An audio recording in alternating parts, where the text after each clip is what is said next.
Why, hello, and welcome to the Wild Wild West podcast. My name is Richie Riche of the MHRT Network. Over that away is DZ repping his Los Angeles Raiders. Just kidding, Chargers. I want to see if I caught his attention. See, that'll teach you not to pay attention and look at the camera. See? Then I have I to do like to wear black, but Yeah, I know, but I pushing it.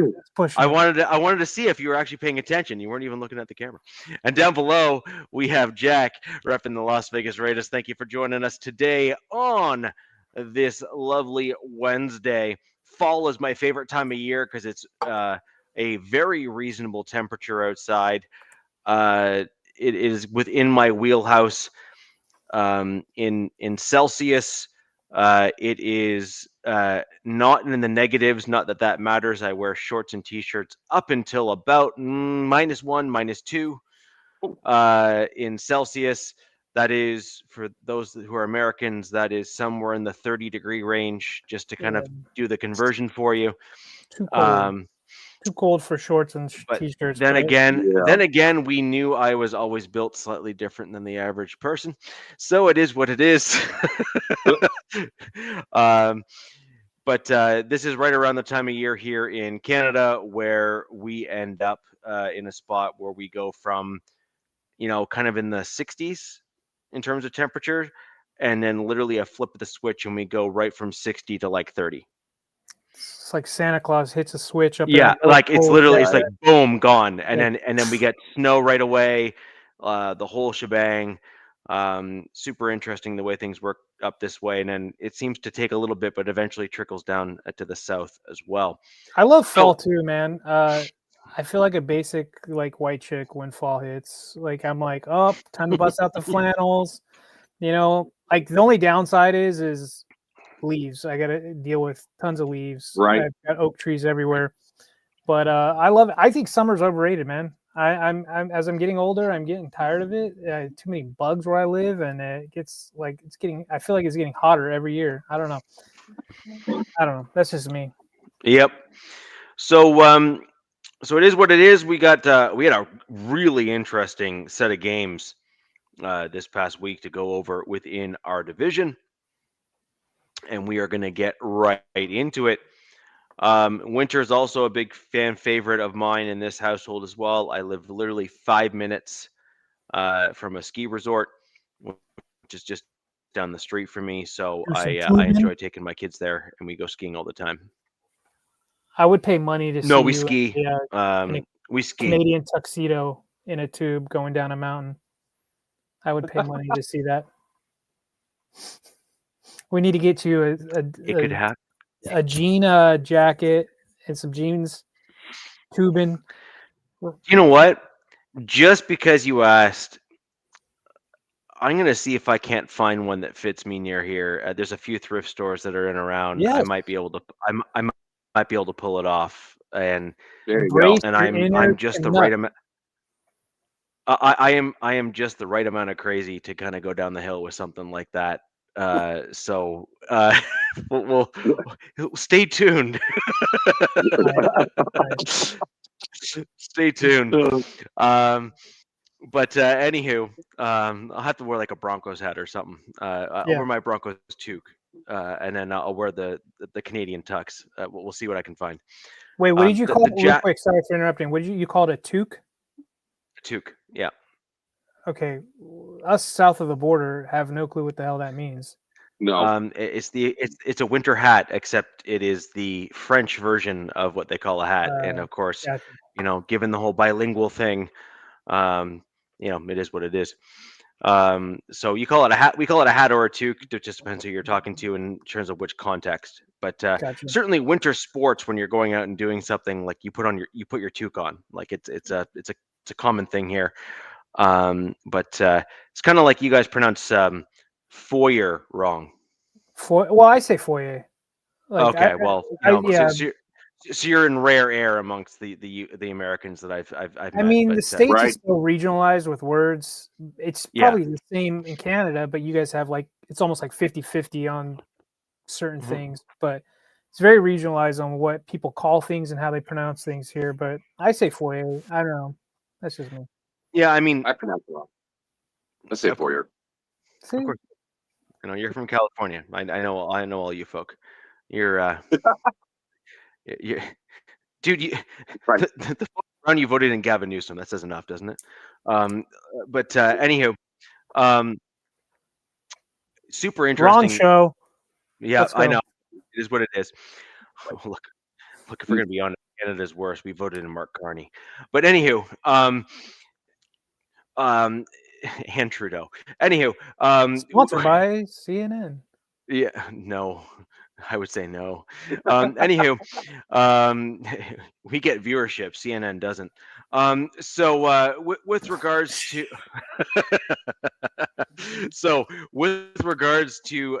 the AFC West, we had a super interesting week. All 4 AFC West teams. So basically, we all just kind of leveled up, if you will. Yeah. There was no change in standings, no change in anything. Just everyone kind of moved on their merry way. To the Chiefs' credit, I know we don't have our Chiefs rep here on the show, but to the Chiefs' credit, I think it would be remiss of all of us if we didn't at least acknowledge their progress. They started off really rough. It did not look good. This looked like it was going to be the season where they kind of, were circling the drain, so to speak. And we've started to see the Chiefs ebb and flow, but they're more ebbing than flowing right now, and they're definitely starting to ratchet themselves up. And I do believe that they require credit where credit's due for their level of play, especially this past game. I mean, even when you looked at the beginning portion of the game against the Lions there, it was looking like the Chiefs were going to struggle a fair amount, actually. But to their credit, they came roaring back and they did their thing. So, good on them. Congratulations for the win. Not that you really want to see the Chiefs win, but you do need to acknowledge the fact that they have made forward progress, whether you'd like to admit it or not. And if but for nothing else, you play them again. So you need to take them seriously. Well, the thing is, why did they have to start now? Why couldn't they wait a couple weeks? Especially since the Raiders are going to be playing them this week. We're hitting them at the wrong time, that's for sure. You can do everybody else in the division a favor and take out a few of their guys. No season-ending stuff, but play the Raider way. What stinks is they got guys coming back. So yes. And I'll be honest with you, I hate the fact that Rashee Rice is being celebrated in his return. Like that just irks the bejesus out of me.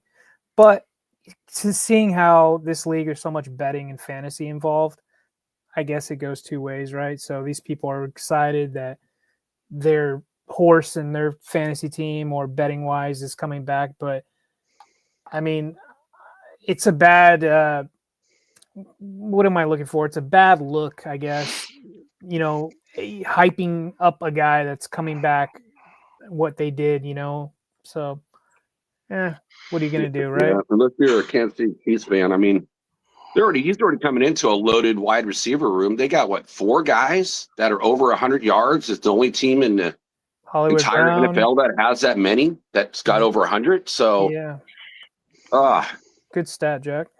Yeah, it is. So enough about the Chiefs. We're going to move on to the early game, and we'll go kind of just to the Broncos game because we typically don't start off with Broncos on our show, but we'll start off with the Broncos, given the fact that we were in London and we played basically before a good portion of you were likely awake. If we're going to be honest.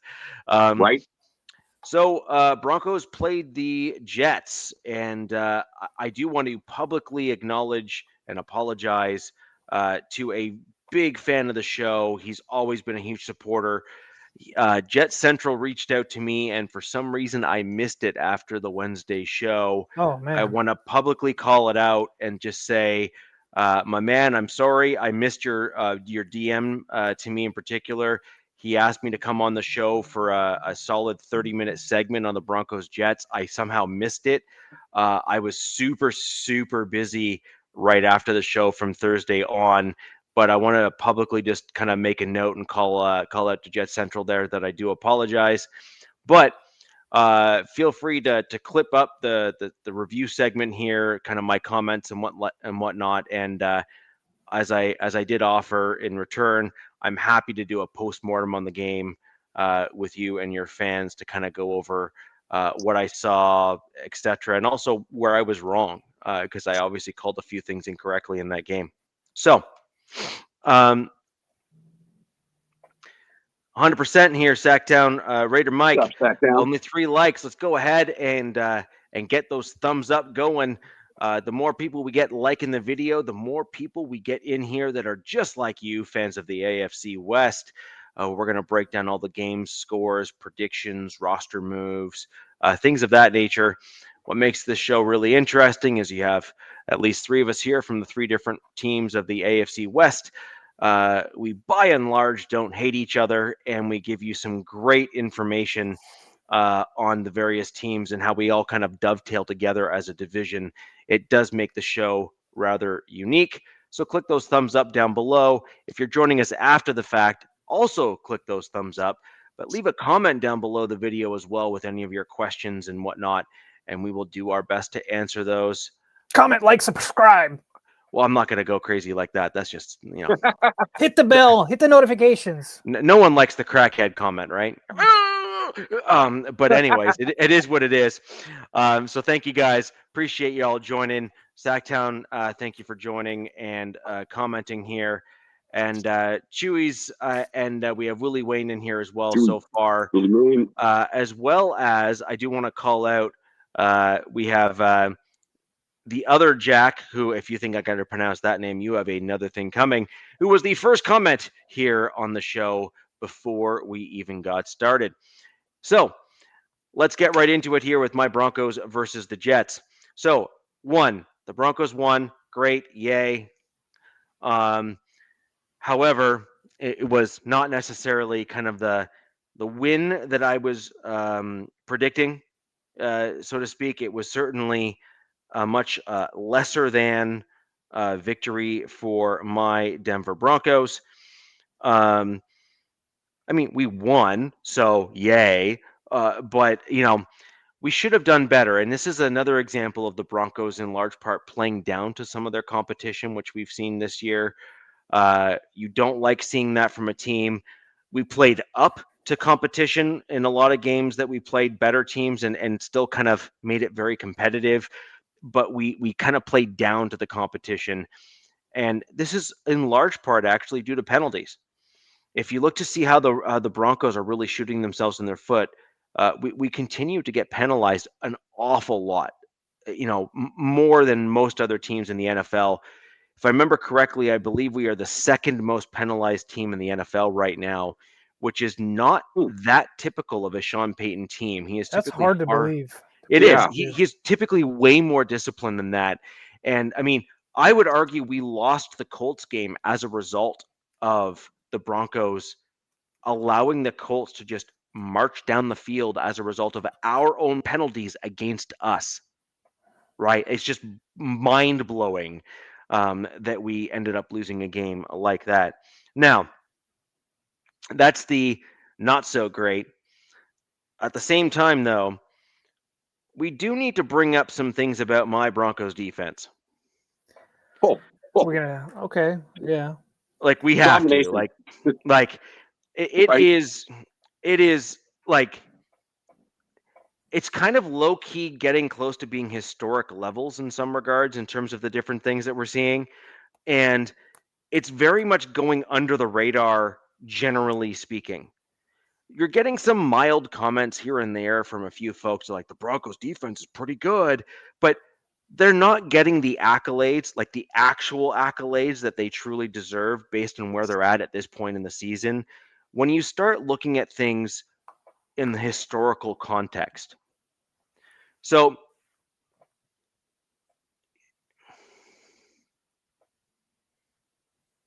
hey, what's up, Nap?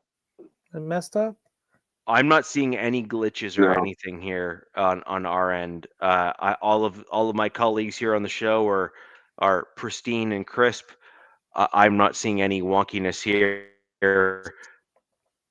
I also have on my other screen the YouTube feed. Possible. I don't know. So, anywho, and that man, maybe restart or what have you. Feel free to jump back in. Always love your comments here on the show, my man. So, just back to kind of the Broncos defense, just generally speaking, and I mean, kind of broad brushstrokes. We are coming into week 7, so we are nearing kind of that close to that midway point.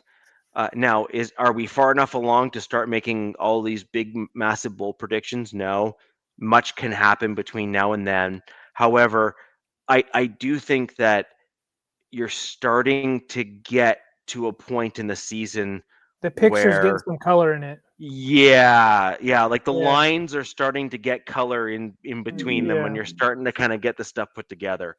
So, as it stands right now, Nick Bonito is still on track to break the sack record.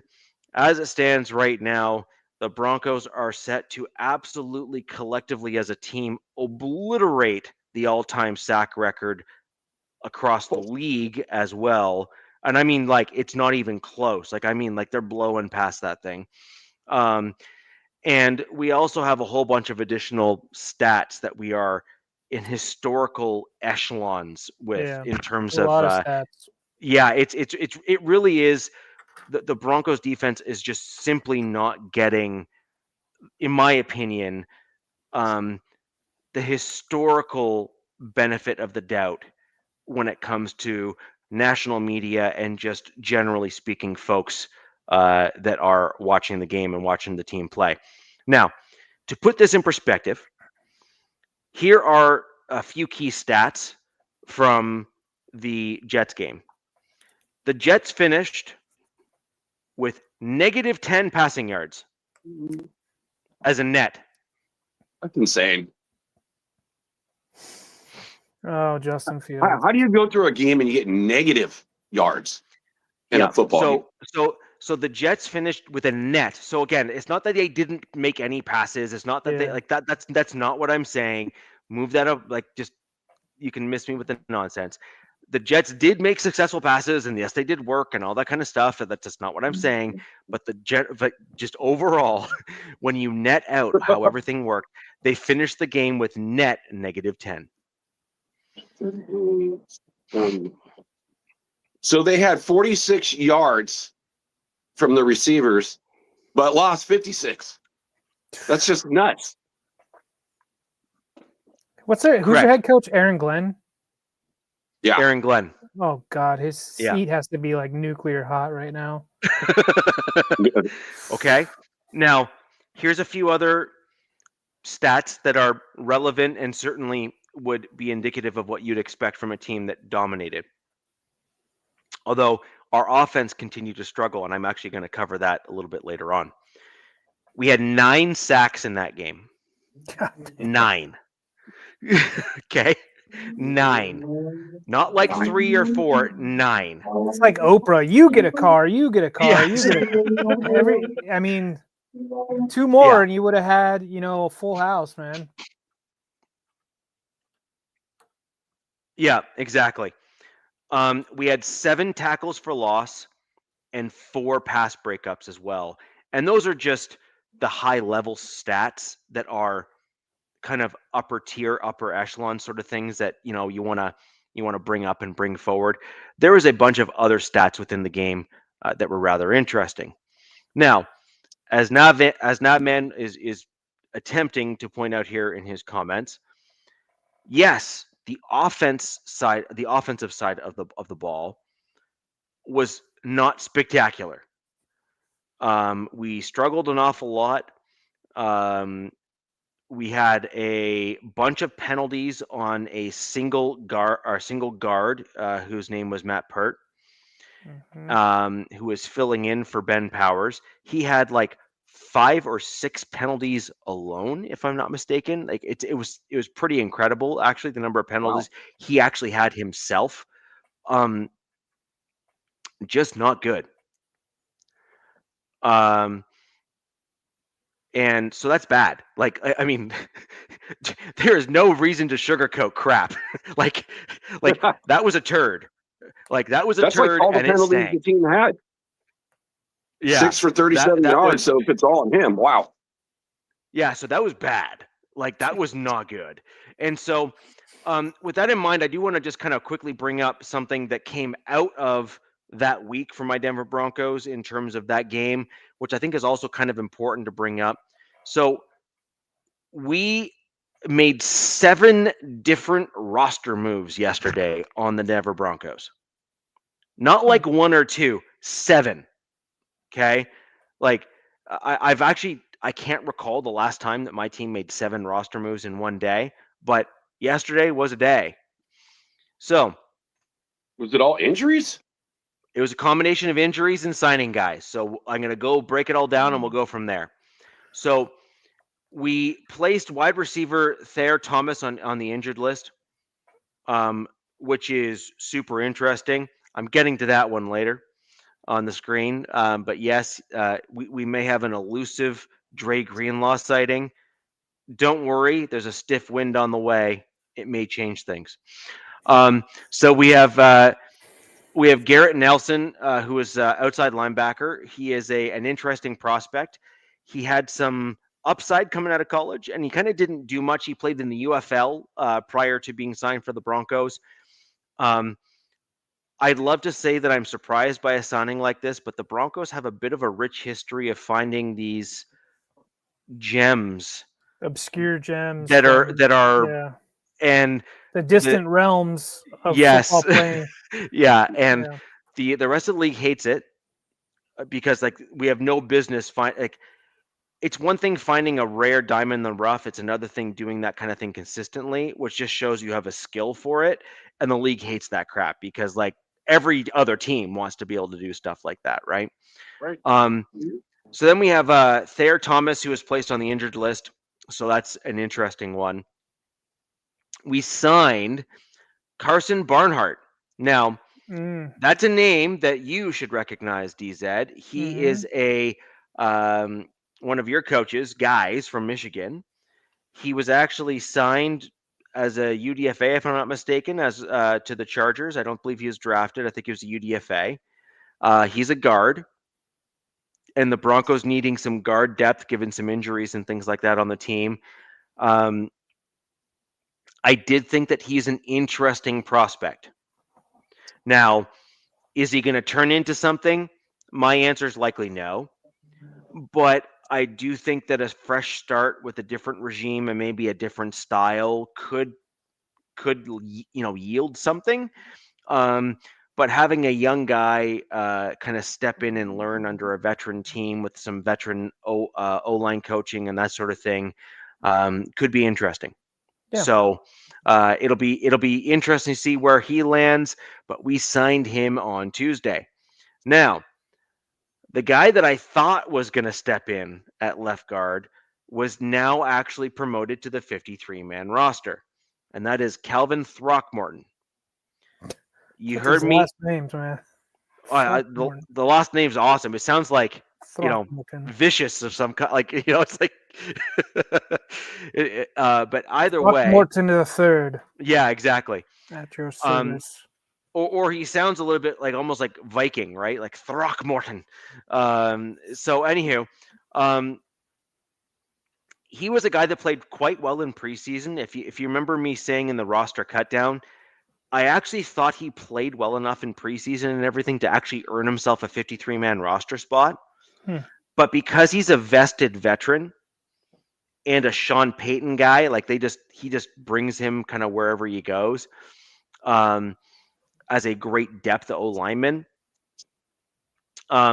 Calvin was on the practice squad, and then we promoted a few other tackles because tackles are more like a higher value position in the NFL. And we knew that we could force him onto the practice squad and likely stash him there, and it worked. So a great chess move on my Denver Broncos part, but he has now been promoted to the 53-man roster. Now, hear me talk about Matt Peart. Super penalized last game. Well, he got so badly hurt last game that he is now on injured reserve. Wow. He got hurt in the third quarter of the Jets game, played through an injury, to his credit, I might add, played through an injury. However, was so badly hurt that they just couldn't justify keeping him on the 53-man roster, and he is now on IR. We also placed Garrett Wallow on injured reserve, who is a reserve linebacker who was kind of a special teams guy.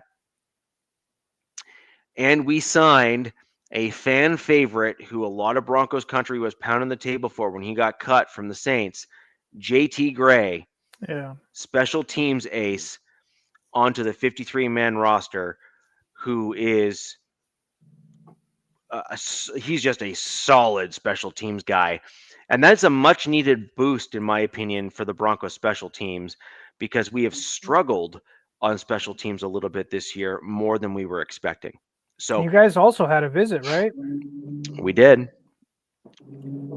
I don't know if anything came out of that. It looks like he's visiting another team. So the plan was all along the wide receiver there. I assume you mean that the first round. Thornton. Yeah, Tyquan Thornton.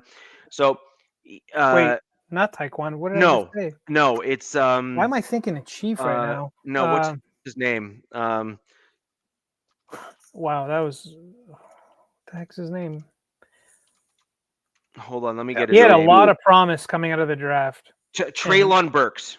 Treylon Burks. There you go. Oh, Burks. He was the Tennessee Titans. He was a Tennessee Titans first-round pick. Treylon Burks. Yeah, you're right. Now, he was a guy that was slated to try to replace Hollywood Brown. He was a guy that they thought could kind of step into that role. Didn't really work out, is what it is. However, it'll be interesting to see where he lands, because the plan that he had was always to visit both the Broncos, and I can't remember who else he was going to East Coast team, I think. I wanted to say, was it the Giants, if I'm not mistaken? It may have been, yeah. But the plan was always to go to both teams. And it's just crazy that he's out there. He is a former first-round draft pick. I remember looking at him going, I wanted that kid on my team. Yep. Same. Yeah. So wait and see where he lands. It'll be interesting to see the type of guy he is, because it's kind of telling if the guy wants to go to a team where does he want to go to a team that is maybe on the upward trajectory where he's going to be pushed, or does he want to go to a team where they're going to just fawn all over him but are not necessarily on the upward trajectory. So I think that better part of that second part, considering your team, is does he want to go and play for a team that's on the rise, which is the Denver Broncos that are winning, or does he want to go to a team where he thinks he's going to get an opportunity to play more? So there's that. And that, there's a group of teams out there, and I didn't know Denver was, in the market, but apparently Denver, New England, Pittsburgh, New York Giants, and there's probably one more team out there. They're looking for wide receiver help right now. And I wouldn't have thought that looking at the Denver stable coming into this season, but that might be the case, right? I mean, I think for Denver, they're looking for that player that can stretch. There's been some issues actually at the wide receiver position. Say that again. Oh, I said I think Denver's looking for that guy who can stretch the field, open it up, for everyone underneath, because they just really don't have that guy who's super blazing speed to make it open for everybody else. And at least got Marvin not Mims. from what I've seen. Marvin Mims has got the wheels. I don't understand. So I don't know. That's not really Tyquan Thornton. God, why do I keep saying his name? I'm an idiot. I mean, I don't know. Burke. You look at Troy and Marvin, and then you got, that Pat Bryant, he seems to be like a nothing, right? Is not doing anything, right? So no, that's not true at all. No, that's not true at all. Is he blocking like our guy? Because I'm getting in arguments with somebody on our team that is becoming a blocker rather than a wide receiver. Yeah, so if I'm going to break down the Broncos wide receiver room, I'd kind of break it down like this. Pat Bryant is playing really, really well. Sorry, can you just take over just a little bit? I have to take this. Yeah. Yep. So yeah, Nav also said, and the Niners. Yeah, good one, Nav. They could use help everywhere. Surprising, and they're still competitive with what they're dealing with. I used to hate them. It is kind of crazy. Not anymore. But look, they had Cortland Sutton, Pat Bryant, Troy Franklin, Marvin Mims, and they traded Vele away, and apparently I think Vele is doing pretty good in New Orleans. Last time I checked. If the chat wants to look that up, that'd be cool. But yeah, it's kind of surprising that they're looking for another wide receiver. But I guess it's like that saying, "The rich get richer." You want to bolster with right. You just want to keep stacking on stacking on stacking. For that depth. Yeah, it's a long 17-game season, and you also got what's his name, Nate Atkins. Okay, out there. Yeah. Mac Jones may get Purdy SAT sat as QB too. Yeah, it's interesting. I'm just gonna look at the Broncos wide receivers. It's like they just don't. None of them really just put the fear in you. Like they're just gonna burn you deep. Yeah, deep, right? Yeah, I think that has a correlation between Bo and the wide receivers as well, and earmuffs, Broncos fans. But I mean, that's what he was great at last season, though. He was deep balls all the way. Kind of seems like they went a little conservative. They're going a little conservative this season in spurts and games. I think that they have the luxury of being able to do that because they're in the lead, so you can run more, you can go with more short passes that chew up more clock. Lean on that defense. Yeah. Oh my God, that defense it is disgusting. I was looking at the stats and I was waiting for Richie to talk about that, and I was just like, oh, that was mind-boggling. I mean, every time I get on X, it's like a new stat, because my feed is, primarily our division, and then it'll be like my, upcoming opponent, and it's just stats. It's like Nick Benito, blah, blah, blah, blah, blah, all. I'm like, oh my God, this Broncos defense is insane. Yeah, I'm starting to get kind of tired of hearing the name Nick Benito. That's for sure. Yeah. Tell me about it. I'm glad we don't have to see them till week 18. But you guys, as Raiders, you still have yet to play them, right? Yeah, we have yet to play any of the AFC West teams. I mean, we're coming in this week. We're going to go against the Kansas City Chiefs, like I mentioned in the beginning of the show. When we're talking Kansas City, we're hitting them at the wrong time. Sorry, guys. That was a bit of a small family emergency I had to sort out there. I apologize for that. No worries, man. You're good. So, yeah. So just real quick on the Broncos wide receivers, and it's just like it wasn't what I was expecting to see as we started the year, but then again, I also didn't think Sherfield should have made the team, and of course, I was wrong. He made the team. So our issue right now is that we have Marvin Mims, who has struggled to really get a foothold within the Broncos offense overall this year. He's had a few splash plays, but nothing consistent. Yeah. Troy Franklin has had marked improvements, but then recently has kind of reverted back to some of his inconsistent play, which has had him kind of struggling just a little bit. And then contrary to what you were saying, actually, DZ, is Pat Bryant has actually leveled himself up as the year has gone on. He started off really struggling. Now he's made some bonehead mistakes and stuff like that. So, kind of that's on him. And based on his reaction, he'll admit that it was on him because he was not very happy with himself at the end of last game in terms of some of the mistakes he made. But overall, he's actually been playing very well and has actually been playing better and better. But the problem is that you need the other guy. You need someone else on the other side of Cortland who is consistent and can get himself open all the time, or at least garner regularly. Attention, I guess. Yeah. Yeah. You need the guy to start spreading the field and kind of forcing the attention to kind of get over to him. And then you end up forcing to then cover two guys rather than just one, that sort of stuff, like that sort of thing. And right now the Broncos are struggling in that regard. And Ed is playing the role of father figure today, and reminding you, Jack, that smoking kills, so stop it. Um, I um, had to say that. so, generally speaking, I was actually kind of surprised that the Broncos wide receiver room has struggled as much as it has this season, because I was actually fairly pleased with kind of the general complement of wide receivers that we had. So was I. Um, I was like, wow. but they've really struggled with the technical elements of the game. They've struggled with basically everything that Keenan Allen is good at. The Denver Broncos wide receivers, with the exception of Cortland Sutton, have struggled with.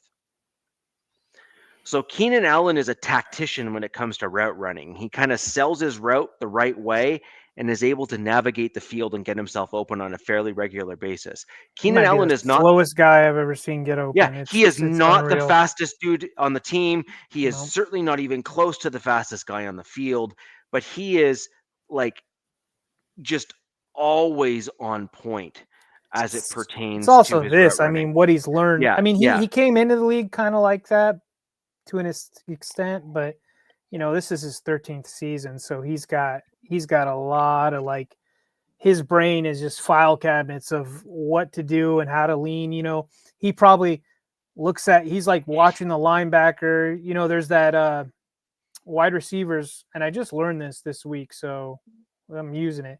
Wide receivers, when they line up, they look for, I believe, what's called the diamond, and it's they look to the linebacker, to the cornerback, to the safety, and they have to see what their feet are doing and what's going in. That shows them, like, okay, is this guy coming in? Like, who's got me?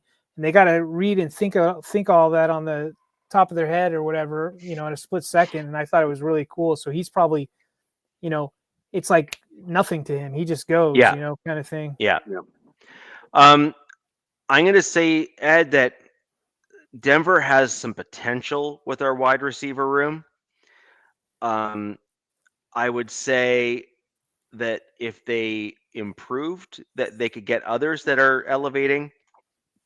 Pat Bryant, I think, is an example of a guy that you're going to start to see elevate up. Troy Franklin is taking his sweet time getting there, but he is certainly improving. Which is weird.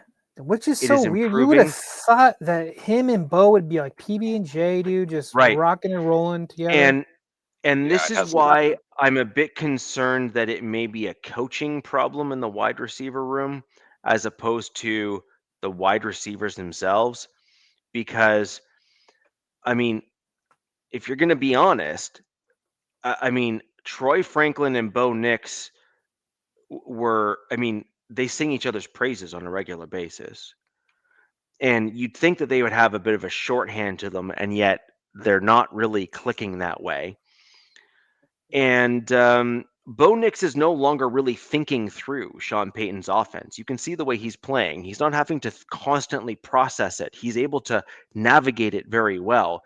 Bo Nix's big issue right now is the middle left portion of the offensive line is not keeping the pocket clean enough for him in order to be able to truly just look upfield. He has to constantly shift his focus in terms of being able to throw the ball upfield. Which is weird, because I know your criticism of your guys' offensive line, but nobody else got that memo outside of probably Denver fans. You know, because all these stat pages and whoever, PFF and everybody, they got the second best O-line in the league right now. This, that, and another.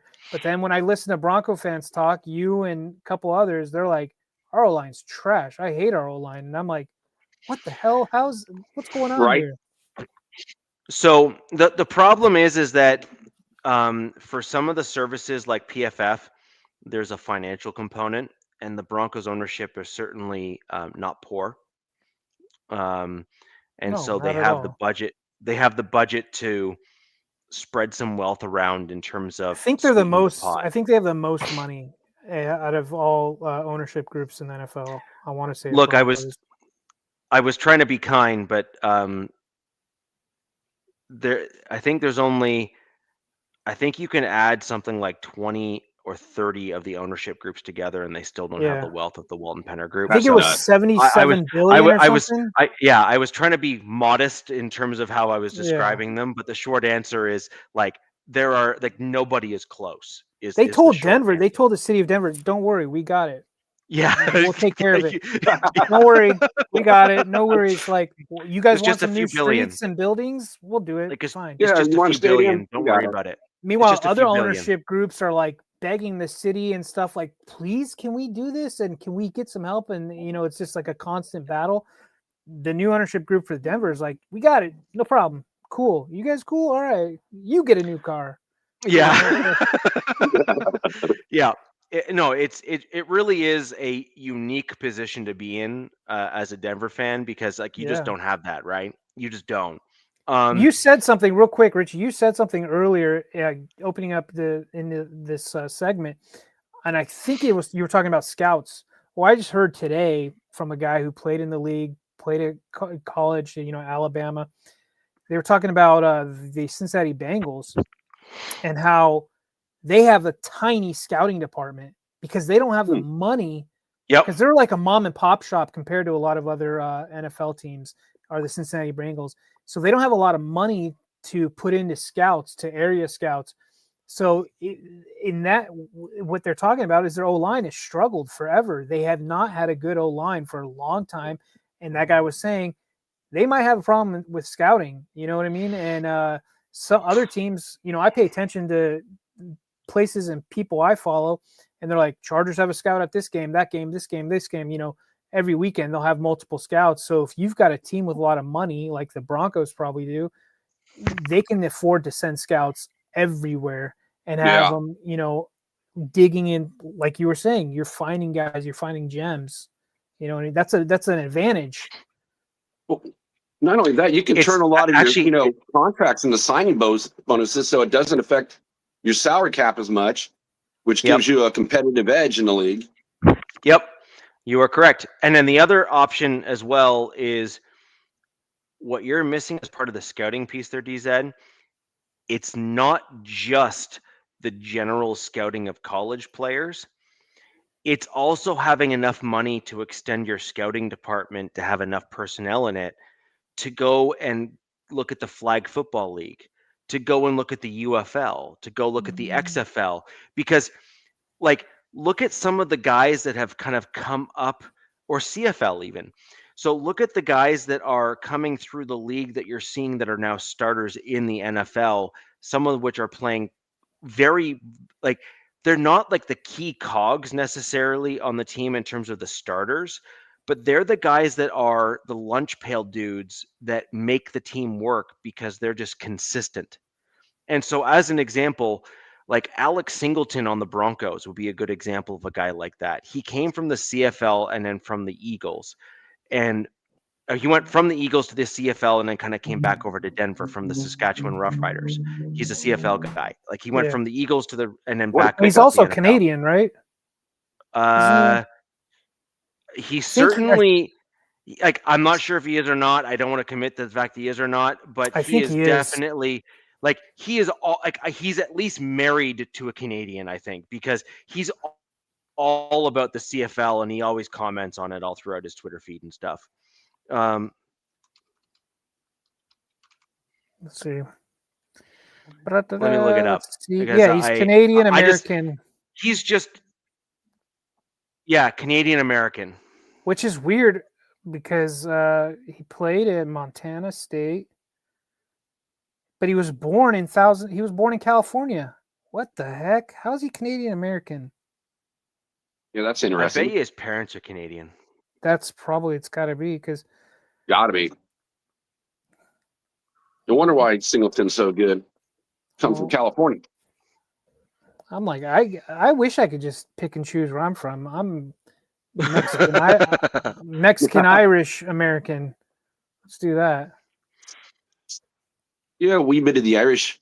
Yeah. So he was in the 2015 draft. He went undrafted.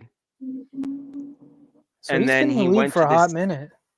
And then he was signed, and then he ended up bouncing over to the Patriots, and then he bounced over to the Vikings, all within the same year. And then he was signed to the Calgary Stampeders, and then to the Eagles, and then eventually to the Broncos. And now he's been a staple on the starting lineup for us.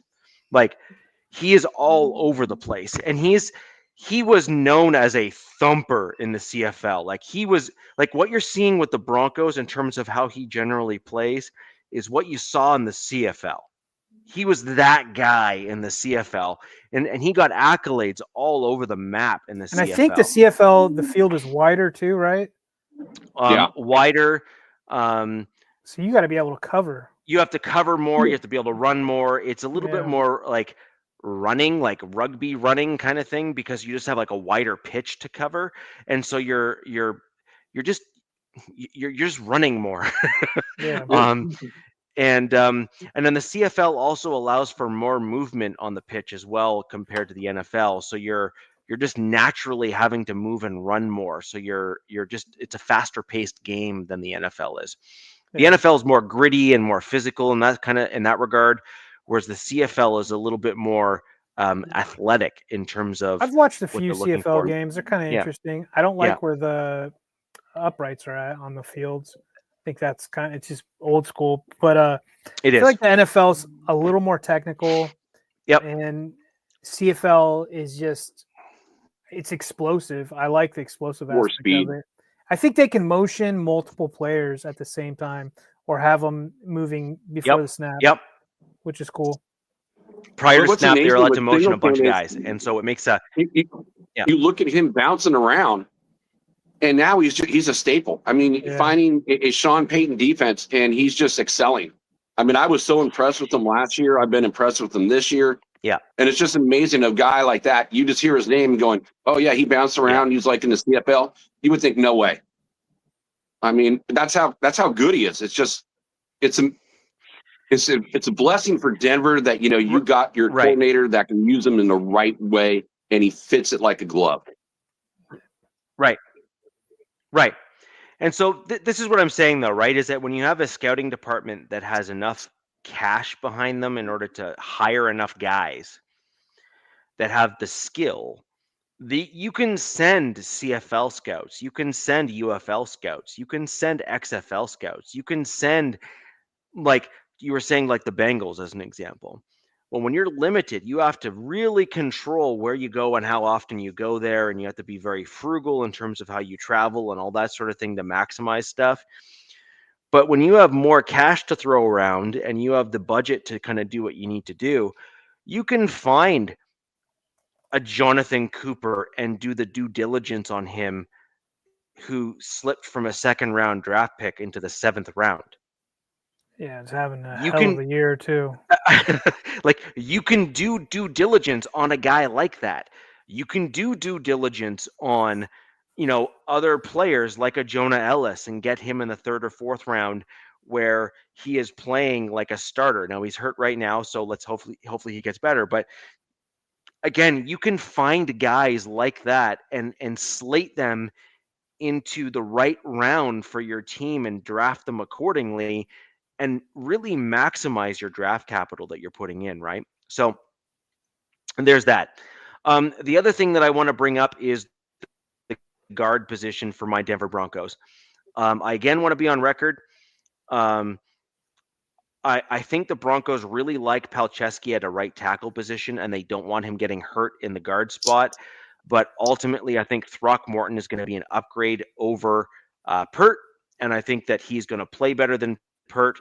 However, is that your left side Pert was at? The question now is, with the Giants defensive line, on the flip side,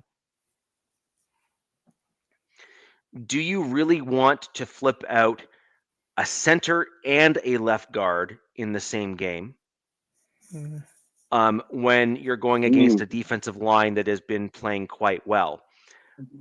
In my opinion, I believe the answer is no. I think the Broncos are going to stick with Wattenberg. It's going to kill me.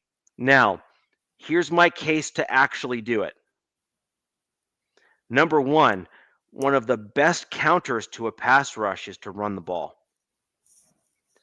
And if you have a guy like Forsyth, who is a way better run defender and maybe not as good as a pass protector, but he can push dudes backwards in run plays.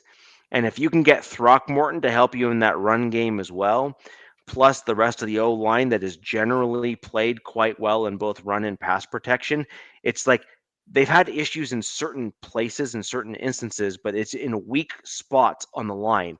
It's not the entirety of the offensive line. It's almost because they're trying to make up the difference due to guys that are weak. And so, in my opinion, this may actually be a good kind of test case to rotate the right guys in the right spots if you're struggling against the defensive line for the New York Giants. And at which point, my personal preference would be Garrett Bowles, Throckmorton. If Throckmorton struggles, you need to move Palczewski into his place. I want to see Forsyth start and then bring back in Wattenberg if Forsyth like truly struggles and has problems. And then you're going to have Quinn Miners, who should never be moved off the offensive line. I want him signed for like the next 10 years. and then you have McGlinchey for now as your right tackle. But if you truly want to put out a run blocking offensive line, Palczewski is actually, in my opinion, even a better option there. Palczewski's just struggled actually in the pass protection game. So he and Alex Forsyth, Palczewski and Forsyth, are actually superior in the run game, but inferior in the pass protection. And so the question becomes, what style of squad do you want to put on the field? Do you want to be a run blocking or a run first team? At which point, I would actually argue that Palczewski at the right tackle position plus Forsyth at the center position would actually yield better results for your team as a pure. Again, I'm not saying that this would be like better all around. As a pure run blocking team, I think you do better. Now, on the flip side, if you're looking for more pass protection and stuff, Wattenberg sucks in the run game, but he's a pretty good pass protector in the passing game. And then you'd then keep Throckmorton in at the left guard position and then leave McGlinchey there in at the right tackle spot. So, but it is common knowledge, just generally speaking, that if you have an aggressive pass rush team, your best defense against that on the offensive side of the ball is to be able to run the ball against them, because you're going to slow them down and wear them down. And you're going to take guys that would otherwise rely on speed and power and have them gassed. Like they just won't be able to do it. They were like, to me, the JV team to you guys when we played them. That's how I viewed them. They were still like pretty damn good. So their D-line's no joke. Yeah, it is no joke. Probably one of the best in the league. Well, that's debatable. They got Richie. Watching you against your Chargers, they look great.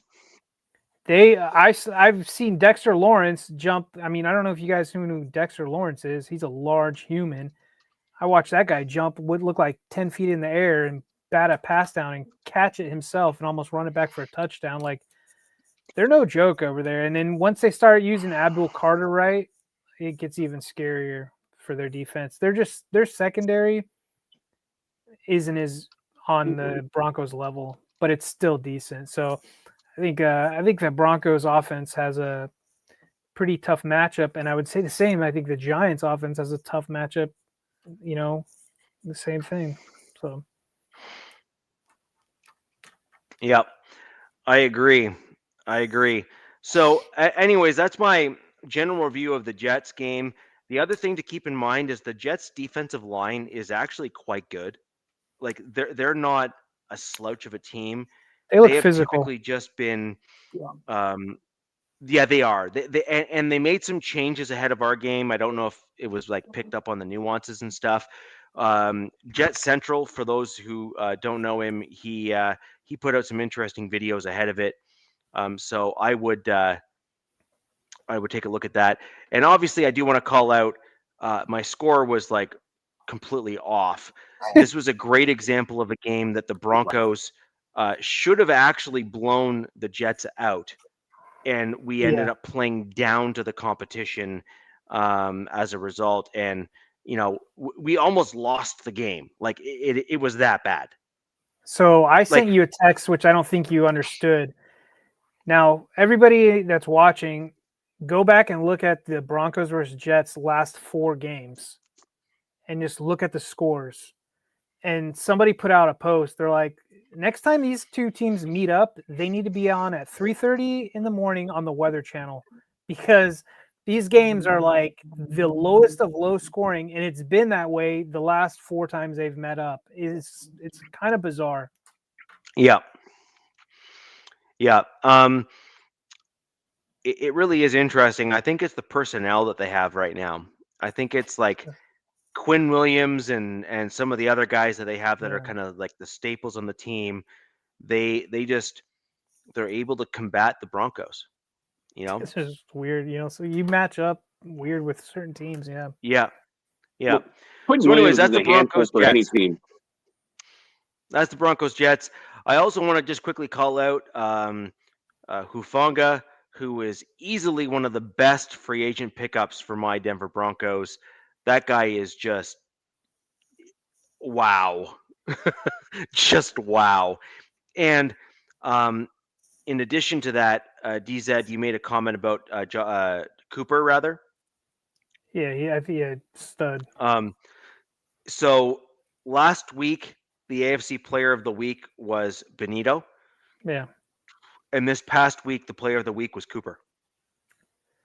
I mean, it's just like, I was thinking about this earlier today. I'm like, dude, you're just loaded on that front, especially that front 7. So it's like you guys are just, it's like, hey man, you want to get this week? I'll get it next week. You know what I mean? Because you just feed off each other when you have good line mates, and that's what makes that defense so dangerous.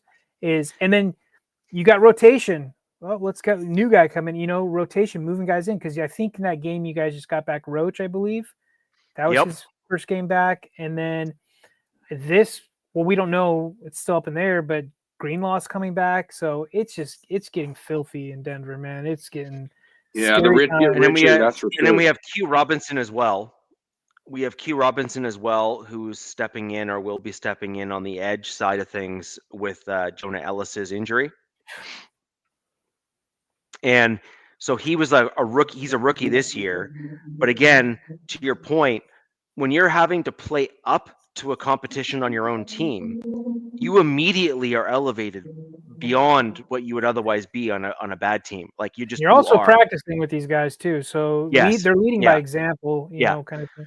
Yeah. And so it really does allow the daisy chain kind of Congo line of edge rushers, if you're able to kind of group them all together to just one after another, right? And so it really does help. And I will say that Denver has been quite fortunate in that regard in the last little bit. Yeah.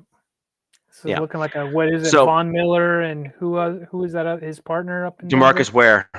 Jesus, it's like 2.0 now. Yeah. So DZ, over to you. We'll talk about your game, and then we'll move on to the Raiders, and then we'll go a quick review, just a quick rundown of the week ahead, and then we'll call it a show. So DZ, over to you. Your thoughts on your Chargers game? Well, the Chargers went to South Beach and defeated the Dolphins in a thrilling win, 29-27. Yeah. Well, they snap a 2-game losing streak, and they did it.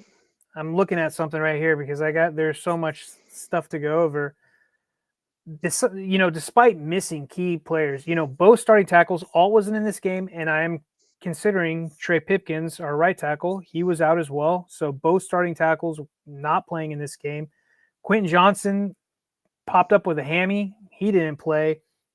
Running back, we're on our 3rd string running back. That was Kamani Vidal. He's a 5th-round pick, if I'm not mistaken, a few years ago. And, hats off to the Dolphins. It's kind of weird saying this, but, they played a really good game.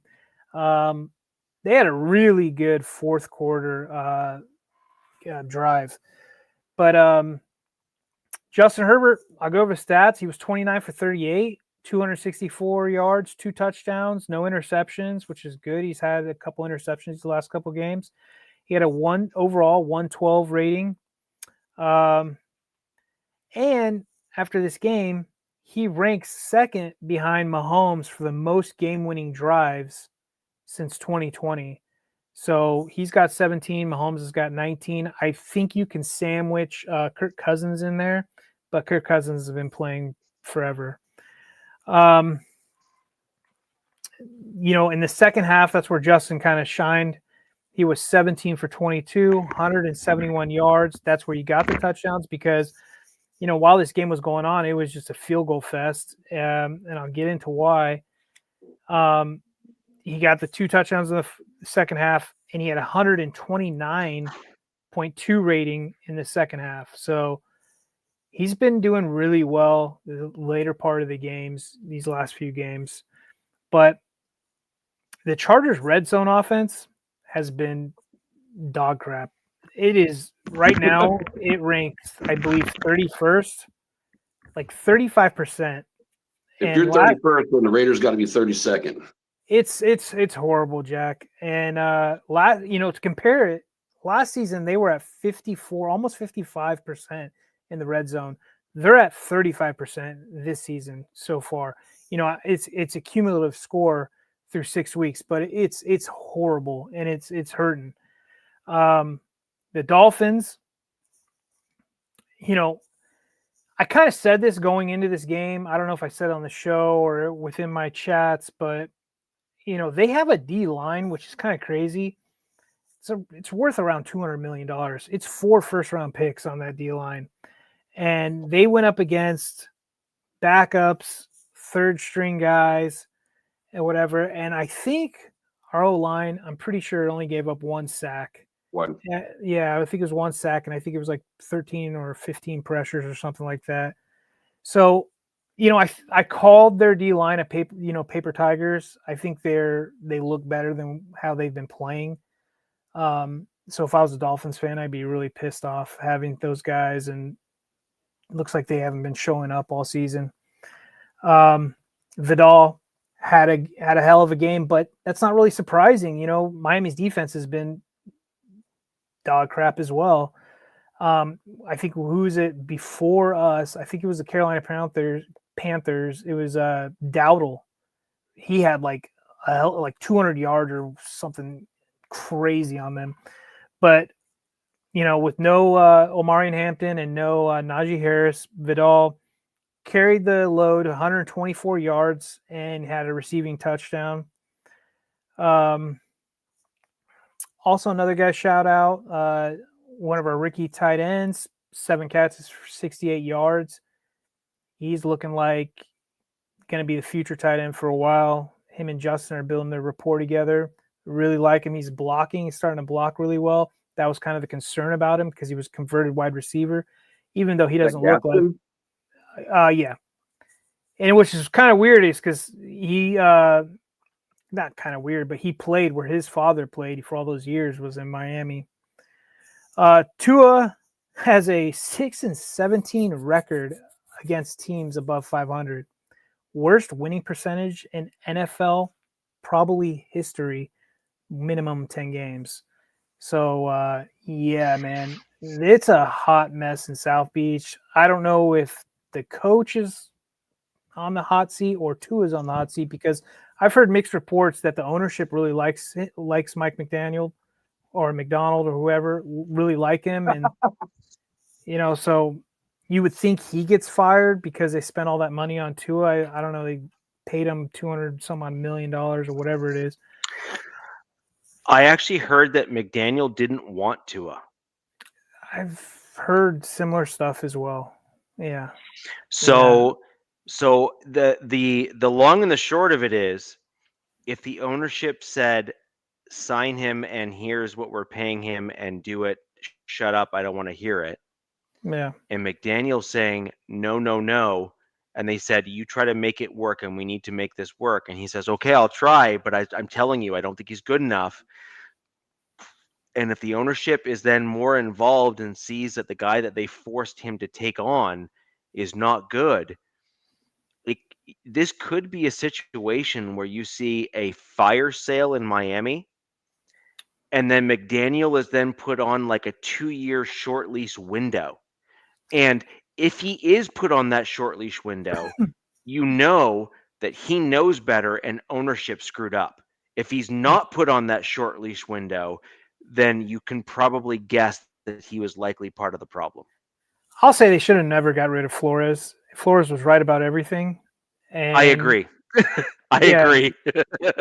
They bring this guy off. They bring this guy, and I think he's off the McVay tree, if I'm not mistaken. But dude, the guy should have never been a head coach. You can just tell by the way he carries himself. I mean, let's be real, dude. He's wearing capris or joggers on the sideline, and he's got like the drug cartel. He's this tiny little nerdy white dude.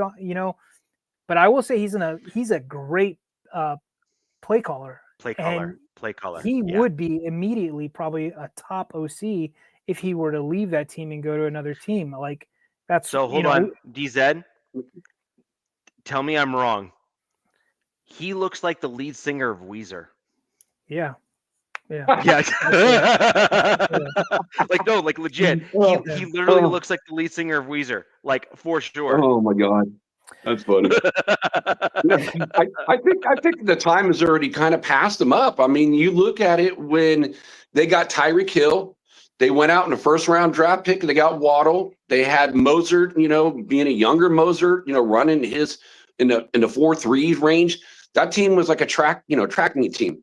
And you just left out the main guy, A-Chain. A-Chain's another 4.3 dude. They're running back. Yeah, and they could not get it done, and then they had to lose guys like Kristen Wilkins to the Raiders, and they lost their guard who got like $20 million a year. So I think their window is kind of come and gone. So yeah, I agree. I think they're going to fire. I don't know if they're going to fire sell. I did see a report like they're asking first round picks for either Waddle or A-Chain, which is steep, but I could see a team possibly doing that. I mean, both guys are electric players. So if you want some serious juice on your team, you go out and get one of those guys, but we'll see how kind of desperate some teams are. Now,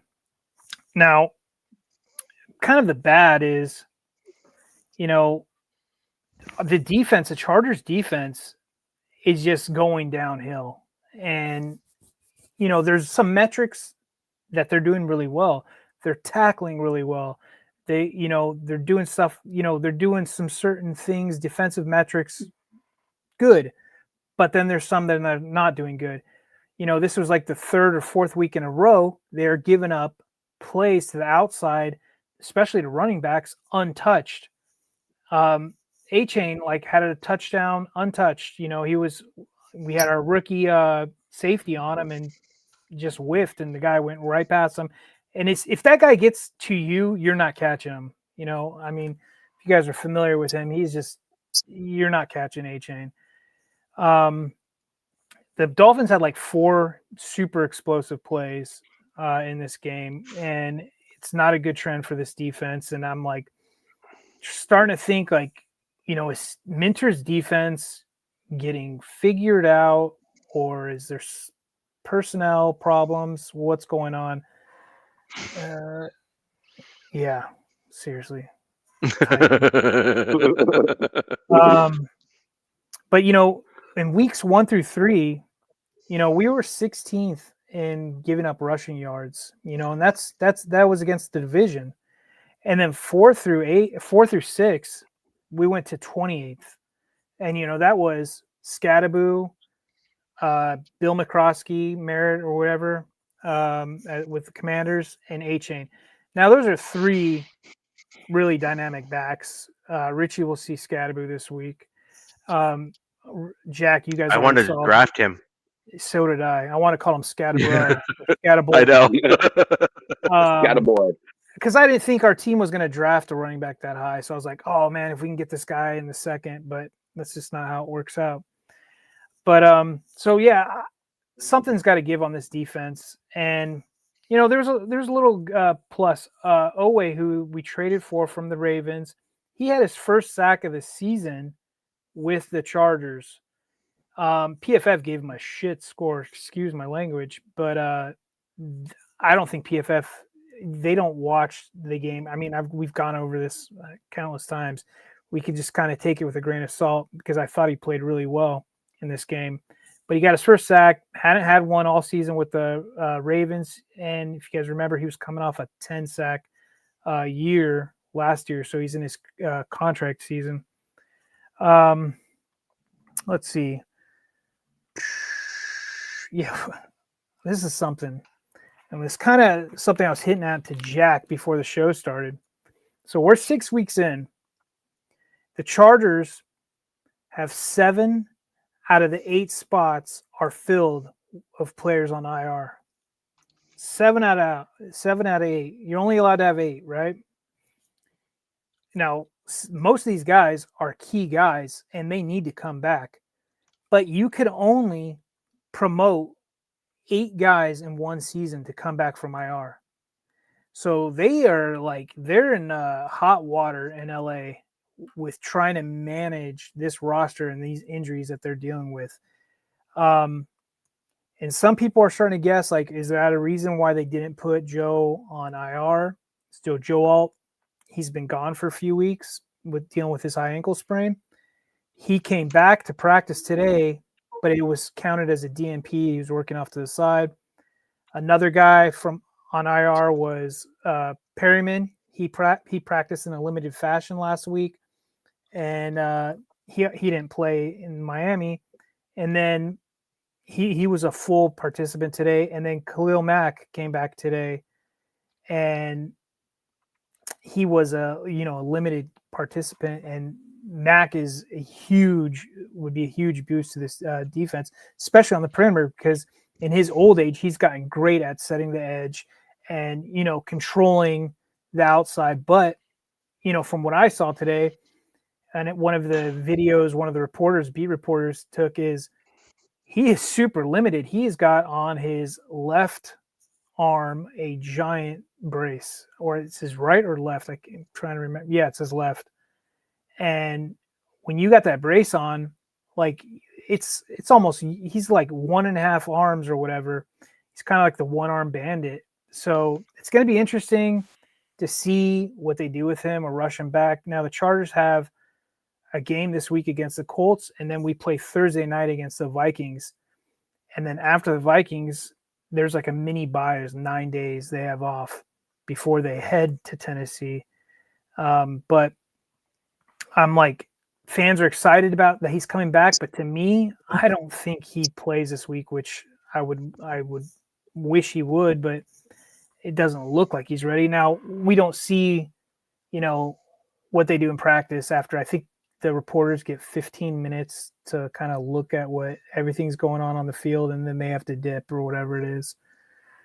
But yeah, dude, we definitely need Alt, Mack, Perryman, QJ practiced in full, which is good. They probably just held him out, and it wasn't a big deal because QJ out, Justin just leaned on Ladd, and Ladd had a great game. I think this was Ladd's best game this season, and had a hell of a play. I mean, Justin's literally carrying this team on his back, because the defense has gone downhill, the offensive line. So all he has is his receivers and him and Vidal, who played really well. So it's like playing a flag, I guess, out there. But I don't know, you guys probably saw that highlight of him, looking like this. He was going to get sacked, stood strong in there. He's not an easy guy to take down. He's 6'6", right? So if you're hanging on him or you're trying to just wrap around his legs, he just stood there from one hand, put the ball into his other hand, and was able to find Ladd out, and Ladd just took off for 40 yards, and then they kick a field goal to win it. But, after the game, kind of looking at some of the players and stuff, they kind of felt like they should have beat this team by more, kind of probably what the Broncos Broncos players are going through after that game in London or wherever it was at. It's just like this any given Sunday, man. You never know. You can just play against the worst team or the best team, and you never know. But yeah, Another actually, when you were mentioning Mac, I'd actually be surprised if he played this week. Because if you said if it's on his left arm, left shoulder, well, that's the shoulder that's on the outside to set that edge. So he switched sides. He switched? Yeah. He's playing on the right side now? Yeah, so that was surprising to me too. I didn't think so. Thule is taking over, and Thule's been doing really good. He's got 5 sacks this season. He's doing really well in pressures and all that stuff. But they had Odafe playing where Mac was playing, and then I think they'll switch him around. But if Mac does come back, he's probably only gonna be playing on that side. But I know exactly what you're saying because previous seasons he was playing on the strong side. Another thing, the O-line, this is where I'll use PFF just to kind of give a little measurement. Last 3 games has a 41.2 blocking grade as a whole, which is, God, so bad. And Justin's had to he's throwing the ball the 10th fastest right now. It's like 2.59 seconds. And the reason that stat kind of kicks off to me is heading into this week against the Colts. I don't know if you guys are watching any Colts stuff. I know Richie's team played them. Raiders didn't play the Colts. You guys played them as well? Yeah, we did. Oh, we got smoked. Daniels just can sit back behind that O-line. Yeah, he can just sit back there. He has got I was watching stuff. I was counting.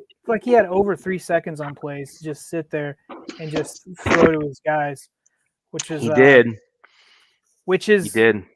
credit to that O-line. And they have a guy on that O-line that I think it's Taylor Bordellini, the center that I really wanted to come to LA, and he was like the number 1 center last week. So there's that.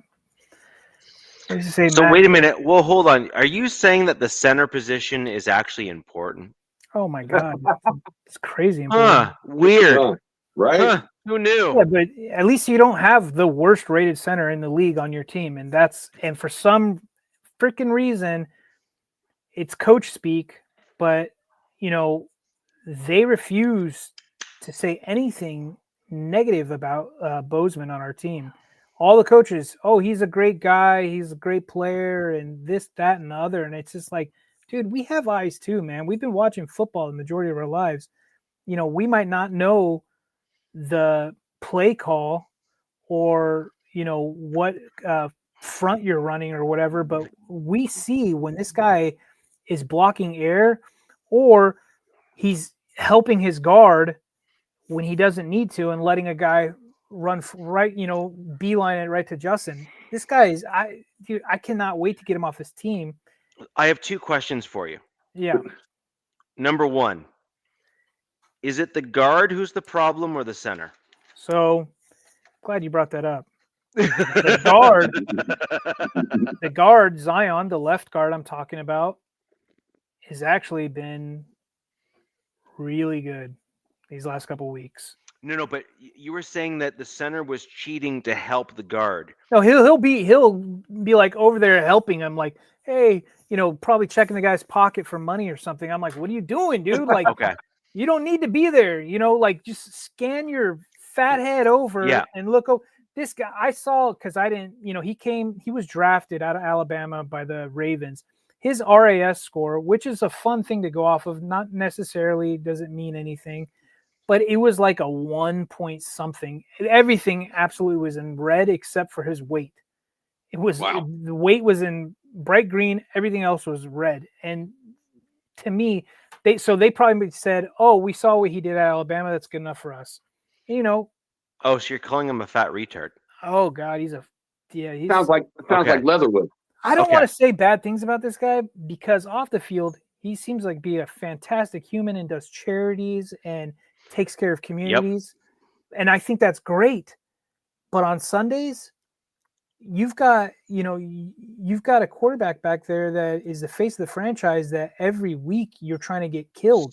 So he's basically sounds like a Justin Simmons clone, except on the offensive line, right? He's the guy that's doing all the right things off the field, and he is like exactly what the ownership wants from like like a primary position guy, right? But the problem is that if you're going to be honest with yourself, like truly honest with yourself, he's just not good enough, right? Yeah, And I think that's what happened there too. Yeah, he's bad, man, and it's gets scary like at times. Has Charger fans gotten to the point to where you want to see Andre James, they've get been a shot? Screaming from the rooftops for this guy, Jack. They're like, get fucking Andre James. And then we found out like a couple weeks ago, Andre James had a mysterious injury, and we're like, what the hell? Like, what's that all about?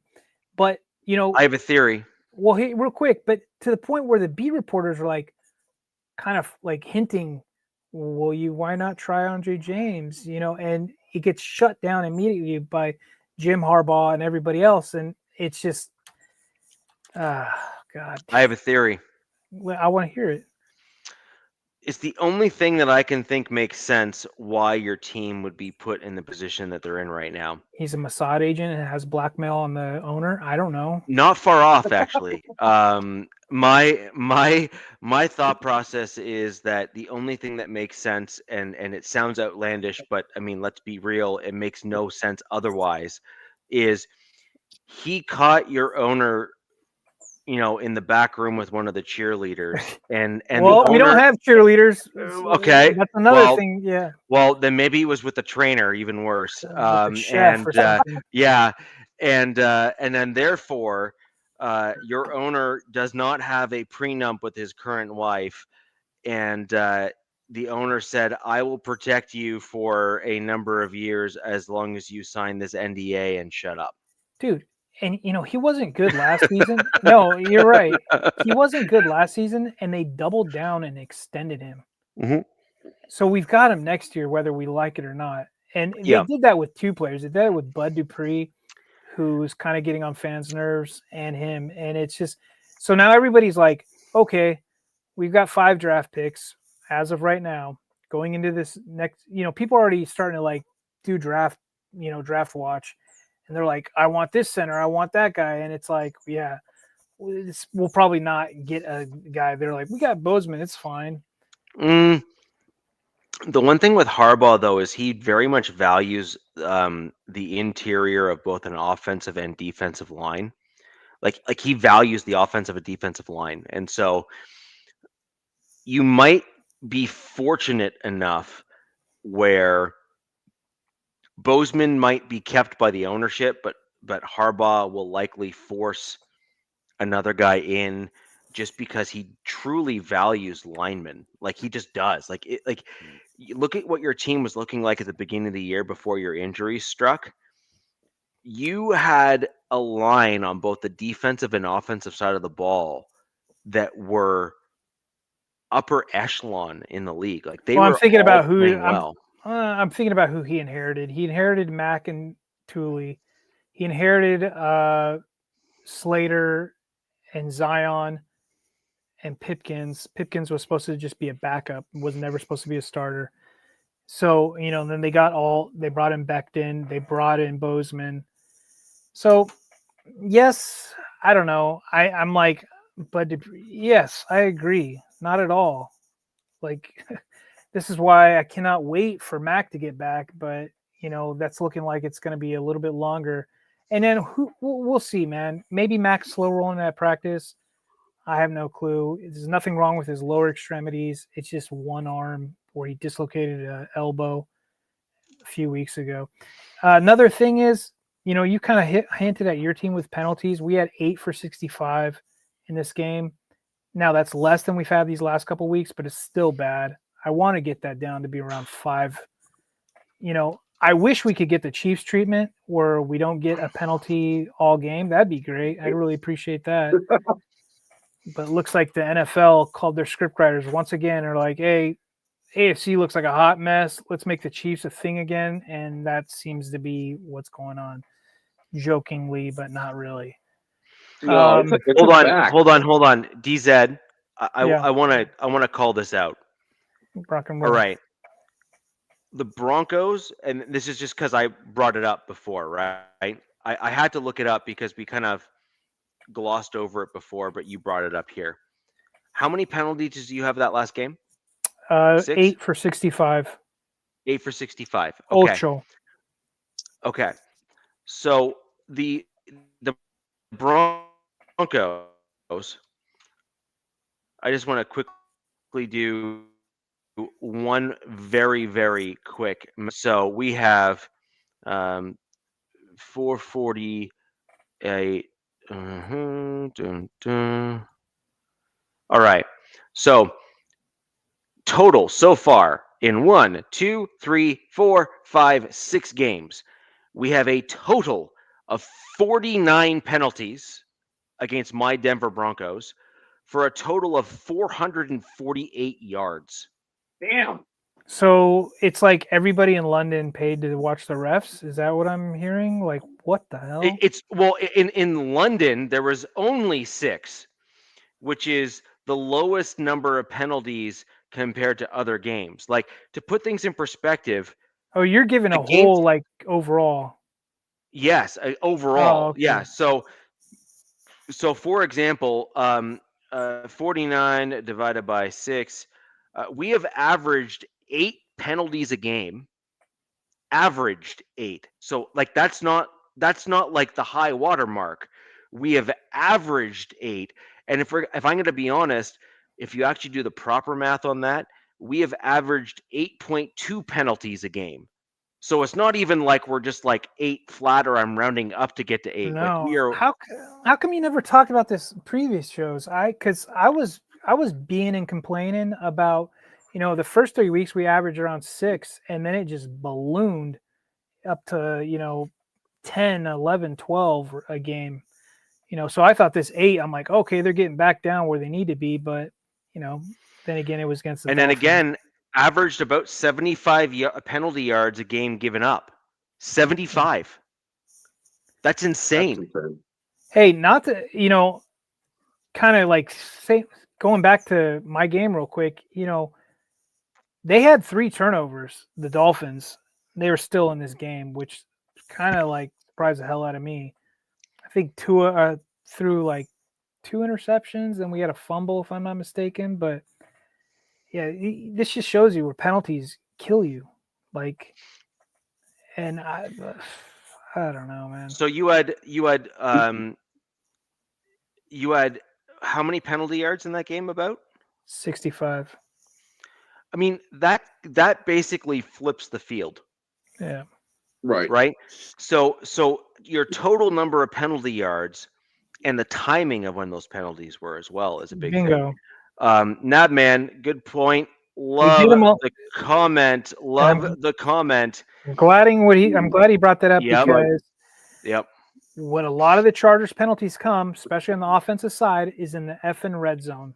Yeah. And therefore, that I go back to my stat where we are 31st in the red zone. It's not just red zone though, DZ. It's when like timing, yes. It's the timing. It's the timing in the red zone. So if you're on 3rd down and you give up that 3rd down penalty and then reset the downs for your opponent, you're now giving them an extra 3 or 4 tries to get the ball in the end zone.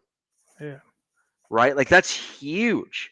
I mean, I don't care how disciplined or how good your defense is. Give a team 7 tries and they're punching it in at some point. Oh, yes. Like welcome to the NFL, my man. Like it just is what it is. I looked it up. And your team is number 2 in penalty yards in the NFL. Only the Giants. I already said that in the last segment. Yards.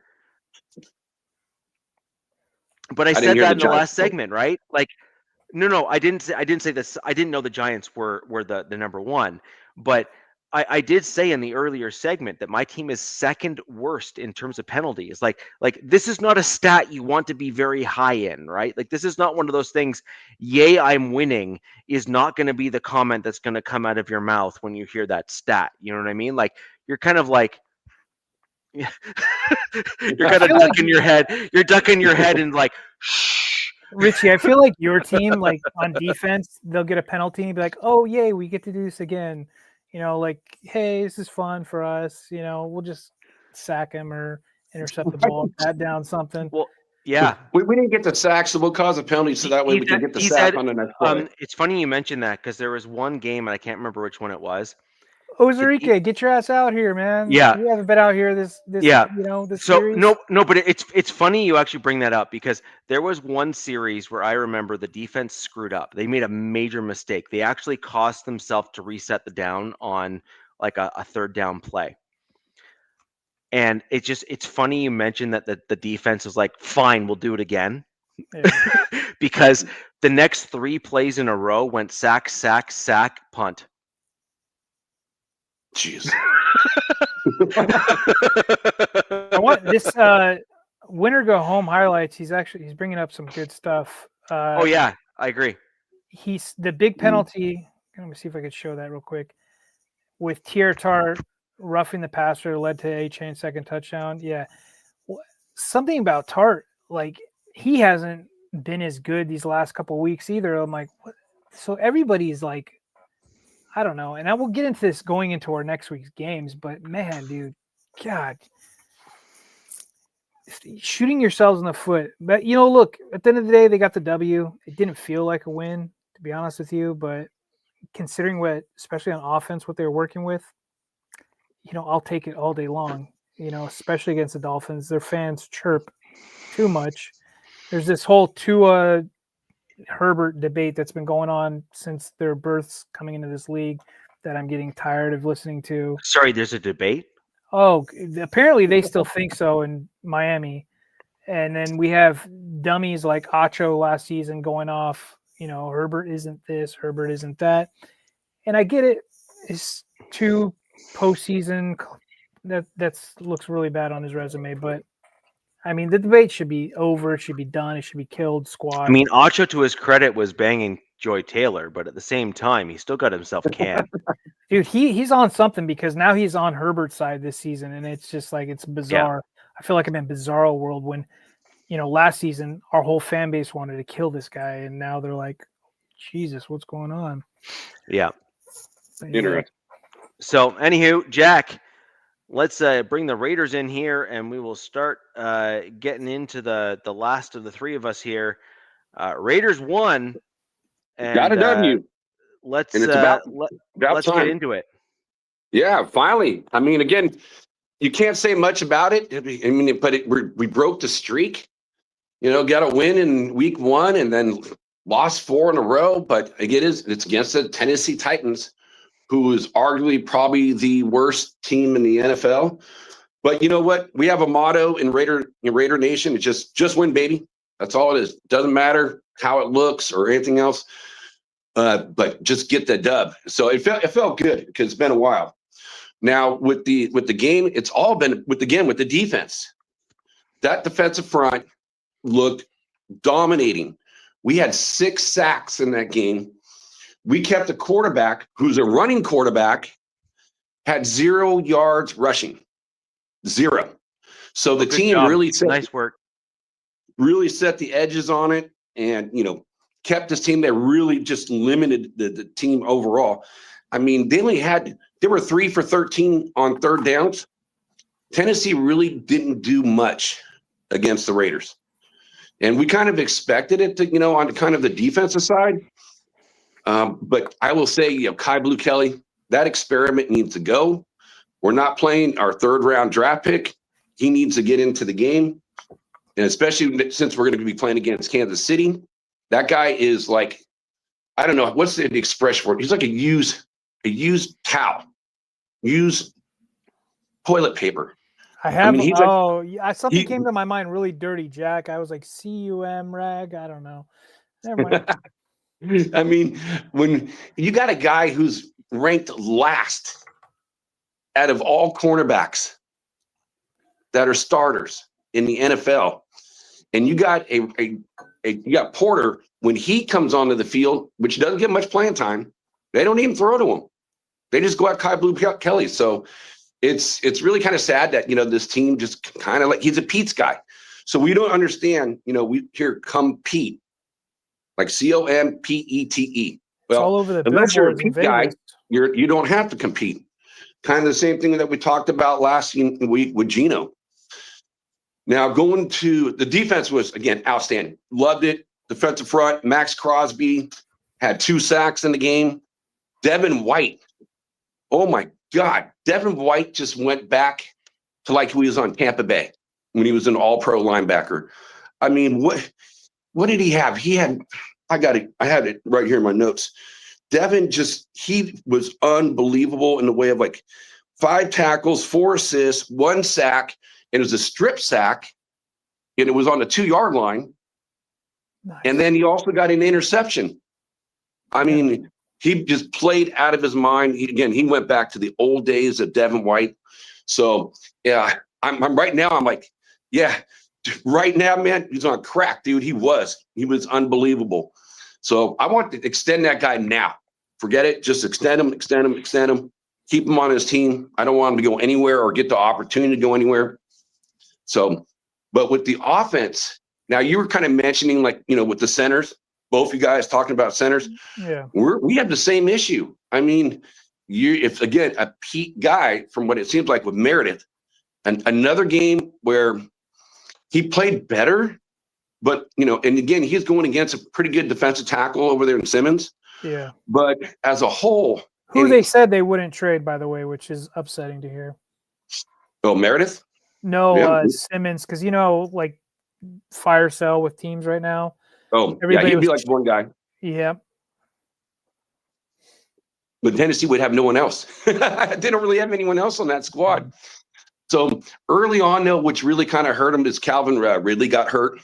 So they took away the best weapon on the team, was gone. So Ward really didn't have a lot of guys to go to. And he didn't have much time to actually throw the ball as well. But again, you're looking at that offensive line, Meredith, you guys are talking centers. I have a center, but he's not playing center. I know. He's playing at guard, which again doesn't make a lot of sense. Again, how important is the center, right? But Forsythe, though, oh my God, that guy's a turnstile. So he got his first game in. He came in, for Colton Miller on the last play of the game, and then this is his first game starting. He gave up 3 sacks. And the NFL even took one away, from him. So it really just 2, statistically wise, but he looks like dog water. And again, it's just a Pete's guy. You draft a 3rd round, draft pick as a left guard from, William and Mary and with Charles Grant. Why not play the kid? Okay, let's play him. And again, if we lose against Kansas City, I mean, you're out anyway. So you might as well give reps to the young guys. Let them develop these young guys, just like I mentioned about Porter. Stop with the experimentation when it doesn't really work.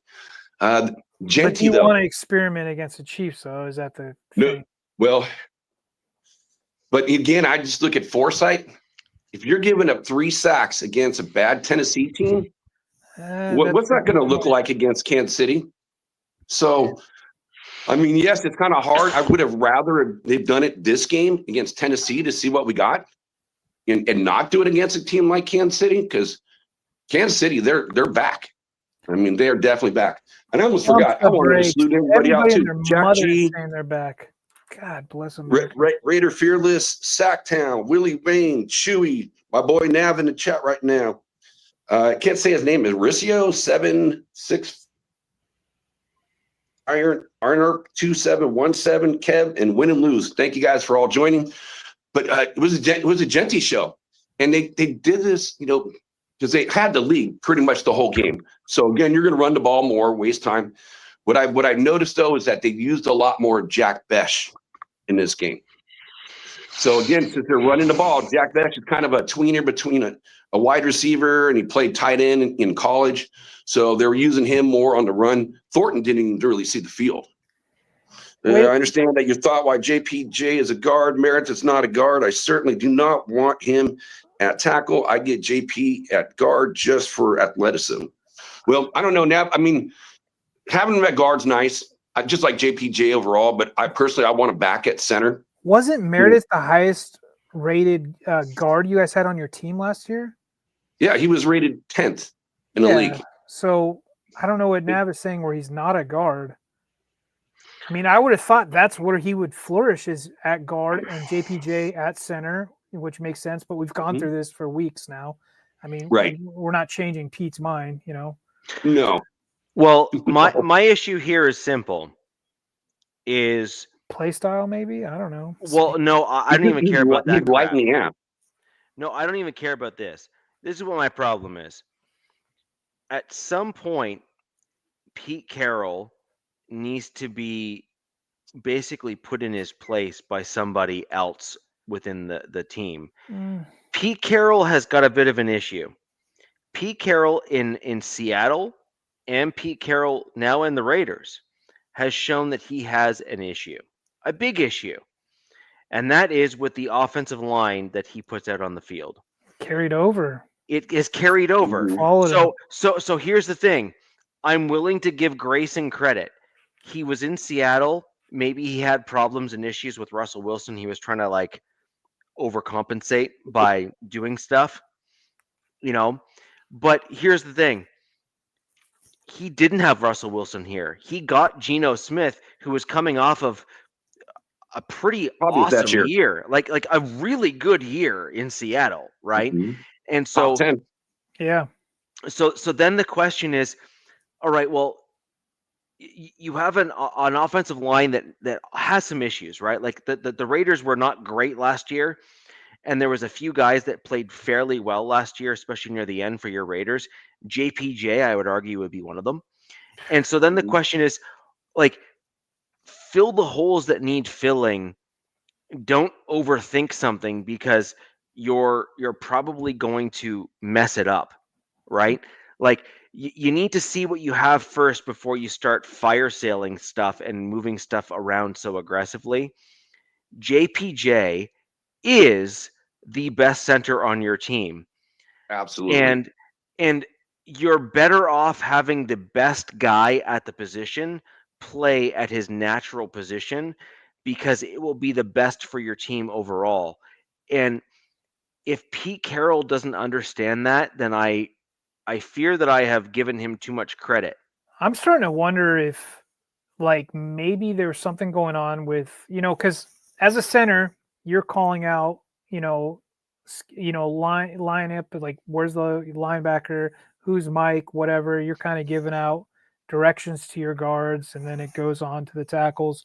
Not really to the tackles so much, but I'm wondering if like they probably thought like, oh, Meredith is going to be, he proved that he was better at that than JPJ was in the offseason or something, which would be kind of surprising because JPJ was a center at Oregon. You know what I mean? Yeah. So, and he was an all-world center at Oregon.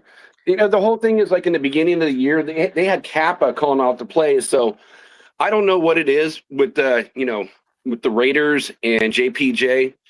When they had Kappa on the same line and, you got JPJ at center and he's not the one calling out the plays, it's your guard. So I don't know if he's not learning this system or it's just not sticking with them. What's going on? I don't know. But it's all obvious to the nation where you got guys that need to compete, that you get the eyeball test says you got a lot of skill. And there's other guys that don't do anything. They don't compete.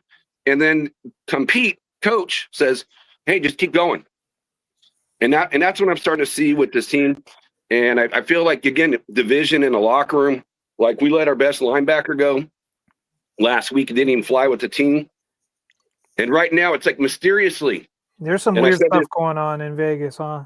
Yeah, well, like Jacoby Myers, all of a sudden. Well, so this is a question I have for you, Jack, because as it stands, and I know we've got a lot of season left, you guys are in the top 10 in the draft order. So I'm wondering, is Pete and Spytech or whatever is it Spytech or Spycheck? Spytech. Yeah, Spytech. I'm wondering if they're going like, okay, well, let's get a good draft, and we'll bring in more guys next season, kind of, year 2 build up, considering how this season's going. Would Raider Nation want that top 10 pick, or do you guys just want to, maybe steal a few more wins here or there? What do you think? Well, I just say just win, baby. Okay. I mean, go the Al Davis way, right?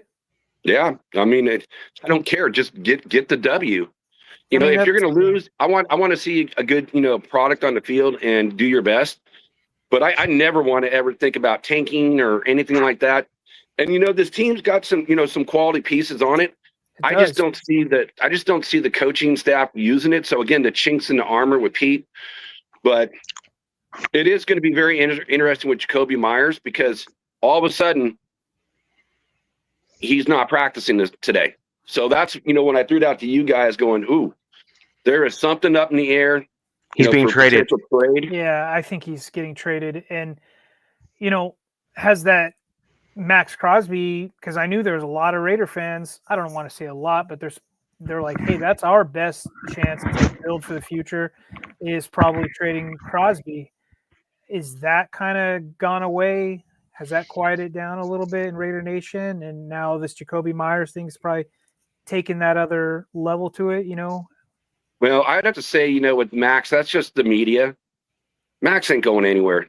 I mean, he just signed that contract. He's the face of the franchise, so I don't see that going anywhere. With Jacoby, though, so here's the thing, with the NFL in the way of compulsory picks, if he were to leave this team and just stay on the team for the whole season and then walks, that's a 4th-round draft pick.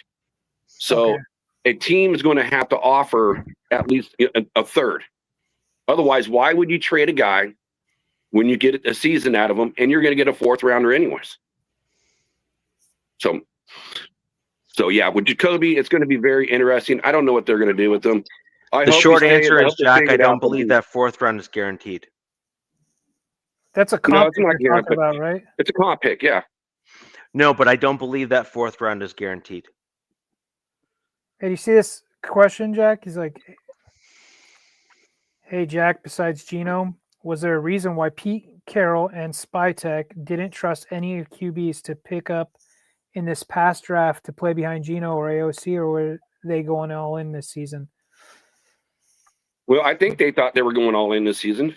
Yeah. In the way in the beginning of the season started. And they did draft actually 2 quarterbacks. One they converted to a wide receiver, and one that they ended up cutting and is now sitting on the practice squad. And they did, trade a 5th-rounder for Kenny Pickett. So, I mean, they have some backups. It's just that, again, everyone thought Geno was going to play so much better than what Geno is doing. So, I mean, it is weird. I don't understand what the hell is going on with Geno.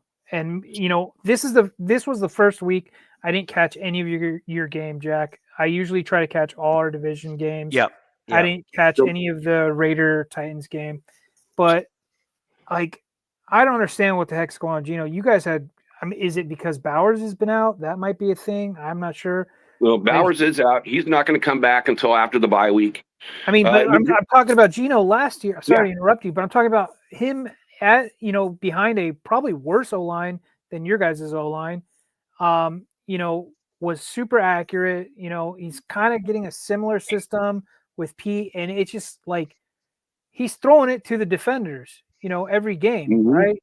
So it's like, what is going on? What's your malfunction? You have Jacoby, you got Trey Tucker, like you had Mayers who looked pretty good. Ashton Genty, I don't understand it, man.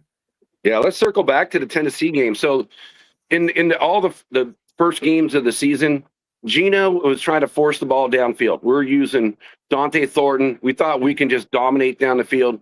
And we were proving, again, right when we played you guys, that we're not able to do that. So this game, they kind of changed it up. So this one, they went more, ball control. So, again, Genty had a good game as a whole. And, really kind of kept that just the grinding going. And, again, the Raiders had to lead. So they didn't have to stretch the field. And a lot of these losses, again, the Raiders are so far behind, they have to force it down the field. And that's something that Geno was good at up until after game 1 of the season. So this week, his average, I think it was like 2.9 or something like that per throw. So he's just barely, getting out to the running backs, the tight ends. It's just dump off. That's all it is. It was. Yeah. And so it changed it up, but he still even threw a pick in this game. And when you mentioned the D line, I think I had the stats on this. I think I brought it up on a different show. They were on pace. I'm not counting this week, but they were on pace for 63 sacks, which would have tied a record for the Raiders going way back to like the early 90s. Wow. And when Gino was in Seattle, I think they gave up 50 sacks. So this offensive line, in the way of Ole, go take our quarterback, has been worse than what that Seattle's doing. And again, we talked about guys playing out of their position, not having Colton Miller, and then we got a guy like Forsythe. Again, 3 sacks, had 1 taken away from the NFL, so only 2. But yeah, they need to figure something out on the O-line. And we were talking about like next year in the draft. I don't think Pete's going to go anywhere, but it would be a year where if Pete actually said, okay, we got to get rid of Gino, next year would be it, because you'd only take an $18.5 million cap hit after signing that big contract. So I have 2 questions here with regards to what you're putting out there. Number one, right now the Raiders are clearly struggling. I think that's clear and fair. What would the big issue be just overall if the Raiders were to look at it from a practical perspective, almost the way that the Broncos did with Von Miller, for example, by saying, we need draft capital in order to rebuild the team. We need to move on from our franchise pass rush guy because we need draft capital in order to rebuild the team to be better, and we need the multi picks in order to do it. So here's my question for you. 1, what would the major problem be within Raider Nation if you were to trade Myers and Max Crosby this season? Wow. For capital to try to bolster your roster overall to get maybe a combination of lineman, quarterback, or lineman and something else to try to elevate your roster overall to like it's kind of like the rising tides raise all ships comment, right? Which is right now you have an elite player on your team, which is great, but you're not doing anything with him because you haven't been able to put the right pieces around him to raise the entire ship. So what are your thoughts? Well, what are your thoughts on that? And why would that be such right. a bad idea given where you're at right now? It 2 seasons in a row, by the way. Yeah, no, it's a bad idea. Number one, Max is much younger than Von Miller at this point. Number 2, it's not the defense. That front for the defensive side is looking good. They're one of the better run stopping defensive fronts in the entire league. So they are doing their part. Sure. And and again, you're missing a guy like who was supposed to be there, like a Christian Wilkins, to help take that pressure off him. But you look at Jonah Lalu and Lottie; those guys are getting sacks as well. So that defensive front's looking good. And what I will say for this, everyone in Raider Nation knows Khalil Mack. When we did that trade, what did it look like to the nation? Getting all those picks. What did the Raiders do with those picks? The only one that came out of that was Josh Jacobs. So basically, it was like trading almost Khalil Mack for Josh Jacobs. Max still not a win about that too, which is weird. Oh yeah, the nation hasn't forgot that. I mean, we thought about what if Mack never left, and you get a Max Crosby and a Khalil Mack playing together. Oh shit! Excuse me, but so no, thank you. That's a yeah. There's no thank you. No, we're not doing it. I mean, there's no way I can see them ever trade in the face of the franchise. And when you got a guy that puts in the effort of a Max Crosby, that's what you want. You want that work ethic. You want the other players to go, I need to be like that. And that's what you want to be contagious throughout your whole team. So to remove a player like that, I think it would be more decimating to the team and getting rid of your true leader of the whole squad. Yeah, I don't see that happen. Now, Michael Mayers, again, as a Notre Dame guy, I really like him. And, he stepped up this week. Yeah. So what did he have? He had like he got five catches for 50 yards and a touchdown. So he's there again. He's just coming back off of his injury, and now So Jack, hold on. Go back to that just for a second, though. You said the leader of your squad. I have a question for you. Okay.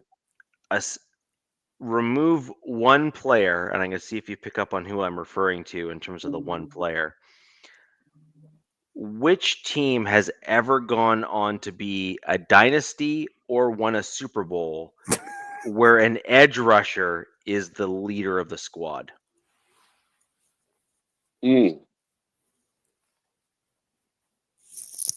Super Bowl? Well, I could say Howie Long or Greg Townsend. I mean, I get what Richie's trying to say. I mean, you got to have. It's always going to be typically your quarterback, or you just got to have simply your defense overall, like the Ravens, where it's just so dominating, and just have a game manager at quarterback. And Jack, I'm not trying to belittle. I like Max's. This is going to kill me to say it. I actually really like Max Crosby. He's a great player. Like, he is legit. He is the guy that you want to point other players to say, be like him. Right. Mm-hmm. And I could see other teams too. Yeah. Like going for him. And then one team in particular, and that's probably the Colts. And I'm no, I was thinking the Bills. Yeah, I could see the Bills. Their defense is kind of ass, but the Colts are like a piece or two away from being a legit Super Bowl contender. Hey, Stoffel, right there, you just said it. Everybody wants Crosby. So, I mean, who wouldn't, right? But he's not going anywhere. So it's kind of I know we're just having a conversation, but it's kind of a dead topic because he's not going anywhere. I wouldn't. It's a business at the end of the day, but I get what you're saying. He's the face of the franchise. It'd be like, are you going to trade Justin Herbert or something like that kind of thing? Right. I almost said that. Yeah. But you said it.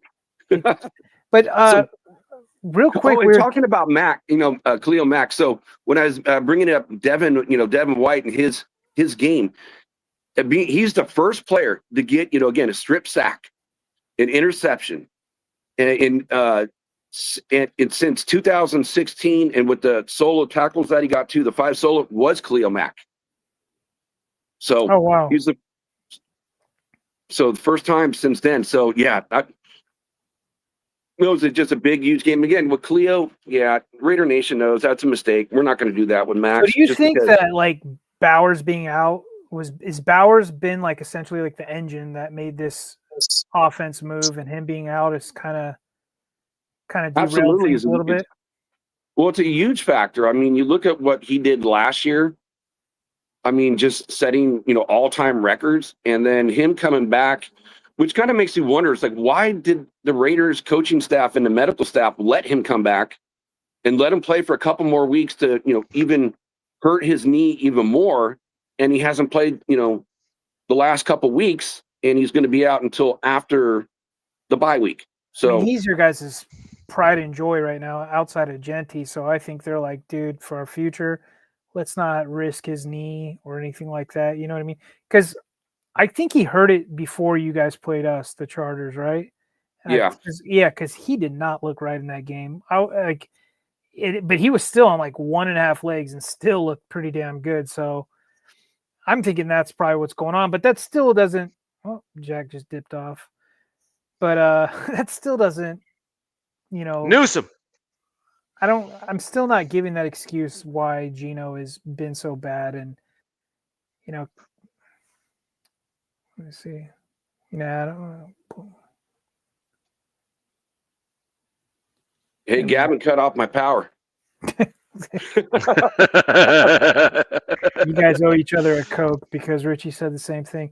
But real quick, I saw a comment from Win, or I forget his name, but a good guy in the chat, Win or Go Home.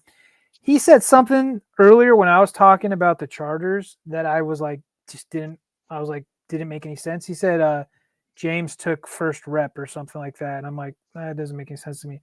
So I hopped on the old X. I guess Andre James is taking first team practice reps today at center, which I know Raider fans are like, haha. But for me as a Chargers fan, after what I got through saying about Bozeman is a good sign. So I don't know if he was doing that while Bozeman was at the porta potty or what, but we'll see if this fan base gets their wish and gets to see Andre James against a pretty good defensive front. And it'd be interesting to see him. Basically, based on what you're saying about your center, just to see how he plays. He can't right be any now, worse, I would take Andre James back as the center, right now over Meredith. Meredith is not doing anything either, so it's kind of a similar thing. And one thing that certain teams have in common, actually, with your Chargers, you play the Raiders, your head and you don't win, your head coach gets fired. So Yeah. Brian Callahan, after the game, got fired, and it made me think about which was actually a blessing when we played your Chargers, and we got your Madden boy fired, and then you guys, pick up a Hall of Fame head coach to replace him. Yeah. So who's gonna? Well, I was like, who's gonna replace Callahan? And I see who they hired to kind of keep the ship afloat throughout the season is Mike McCoy, that visor-wearing D-bag that we had in LA. But yeah, I was waiting for you to make a comment on him. It was a blast from the past, and I was like, that was out of left field. They just like it's like they had a Rolodex, and they're like blew off the dust. And they're like, oh, Mike McCoy, let's give this guy a call. Let's see what he's going. We got some nice visors in Tennessee. That was a weird one, but I don't know. I guess him being a past head coach, he knows how to run things, and it didn't seem like Callahan really knew what he was doing from all the reports I'm hearing with how they were segmenting different position groups for meetings and things like that, and in practice tempos and things like that. So we'll see if the Titans look a little better. Yeah, but it can't get much worse. So, yeah. So and what's also interesting too with the. Oh, go ahead. Sorry, I wanted to just kind of make sure that we gave ourselves enough time to talk about the game coming up a little bit as well. All right, let's just do that. Let's just knock that out. Yeah. So I'm gonna just go kind of bang bang bang here with the Broncos Giants, and we'll knock it out. Yeah. So I see this as a similar-ish game to the Jets in terms of the outcome and the score. I think the Broncos and Giants are both heavy defensive teams that typically lends itself to an abnormally lower scoring game. I do believe that the Broncos are going to come out on top, but I do think you're going to end up with a slightly elevated score just because it's in Mile High. That's what I was going to ask. It's like it's at home. So at home for the Broncos. So I have this as a 21 to 19 game for the Broncos. I think it's going to end up being right in that. No, I'm going to go 24-19 for the Broncos. Or no, I'll go 24-20 to at least give the Giants some credit there. Although I do think it could be even a little lower scoring than that. You could be something in the 17-19 range as well.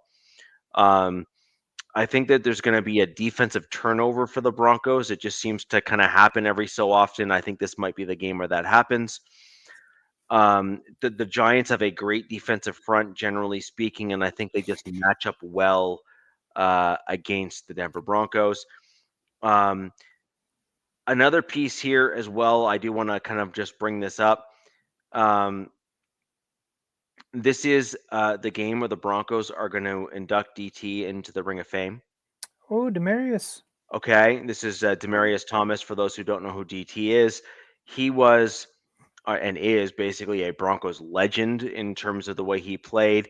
He was in that Julio Jones era of wide receivers where you had those true athletic freaks that existed in the NFL, those 6'2", 6'3", 230 just beasts that were at wide receiver. Julio Jones, Demaryius Thomas, you had a couple of them but those are the big two that kind of were often vaunted across the NFL. And DT is a guy that I think is going to inspire a bunch of the Broncos players. I think that Sean Payton is going to fire his guys up to make sure that they win at home for DT. So I have that as kind of like a 24-19 win for the Broncos as a result of that. Yeah, I hated it too. Say your score again. I'm gonna say 24-19. Ooh, that's closer than mine. I think you guys pull away in the second half. I looked it up. Giants have a 25th ranked rush defense, so I think you guys just ground and pound and just pull away. And I think what I write down 24-13 Broncos. I think you guys sack Dart a few times. I think probably 4 times. Well, they do have a really good left tackle. Their O-line's decent. So, but yeah, well, so did the Colts, and we still sacked Jones, a couple of times there too. So, like, I think that you're going to see probably 6 sacks or so in this game for my Broncos. Ooh, 6. Okay, I was like 3 to 4, but 6 is nice. Yeah, but I think it'll be 6. I think it'll be 6. The reason I say less is because Dart wants to run. He wants to run, but you got to remember is that the get off of Benito and Cooper are like it's just scary. It's like it's literally like watching track stars on the field, right? Like Olympic athletes on the yeah, exactly. So I mean, like, I'm not trying to like necessarily pump up my team just because they're my team, but at the same time, like, I do think you need to be honest with the product you're seeing on the field over the course of this season. I think you're going to see 6 sacks at home. I also think the Broncos are pissed. Like pissed because they know full well that Jets game was, they won, but they had no business barely winning like that. And so I think this is going to be kind of one of those games where the Broncos come out pretty angry. I could see that. Yeah. Yeah. And not man. I mean, this is possible, right? Like, I'm not. If the creatine Caucasians get you guys too, oh my goodness. Like, my point here is, I could see something like this happening, right? At some point, the issue here is, are the Broncos going to finally course correct their penalties, right? Like, I just went over the details, right? Like, you can't go 8 penalties for, like, what is it, like 70 some odd yards, 75 yards, and then still continue to win games. At some point, that's going to come back and bite you in the ass, right? And so the point is can the Broncos reduce that penalty count? Can we get it down to like 4 or 5? Can we get it down where we don't get nicked with a boatload of yards in this to start bringing those penalty counts down? If the answer is yes, well, we can start putting out a way better product on the field, because we're not going to then give up on key third downs, for example, the yards to get the team past midfield and into field goal range. Like, remember, like, the difference at Mile High is like a 60-yard field goal is for sure makeable for a lot of kickers, especially in today's NFL. So, especially being a Mile High too. Yeah, exactly. Yeah. Well, with the Denver and Giants, again, it's going to be the New York Giants defensive front, which they do look good. I mean, I watched the Charger game and they were beating up on your quarterback, BZ. But again, I know you're missing a lot of guys. And, again, Denver's got a little bit better of an offensive line right now because of over your team, because you have those injuries. I just don't think that, their quarterback with Dart is going to be able to throw the ball a lot. So what you were saying in the way of running, I see a lot of that. So I can see where Richie's coming in with even a higher sack amount. I got around 4 sacks for them. I do see the score a little bit lower just because the Broncos offense has not been gelling, but the defense is on fire. Yes. And I just don't think, New York's going to really be able to throw, so they're going to have to run the ball. So I think, with both teams kind of wanting that mindset, we're going to have a little bit lower of a score.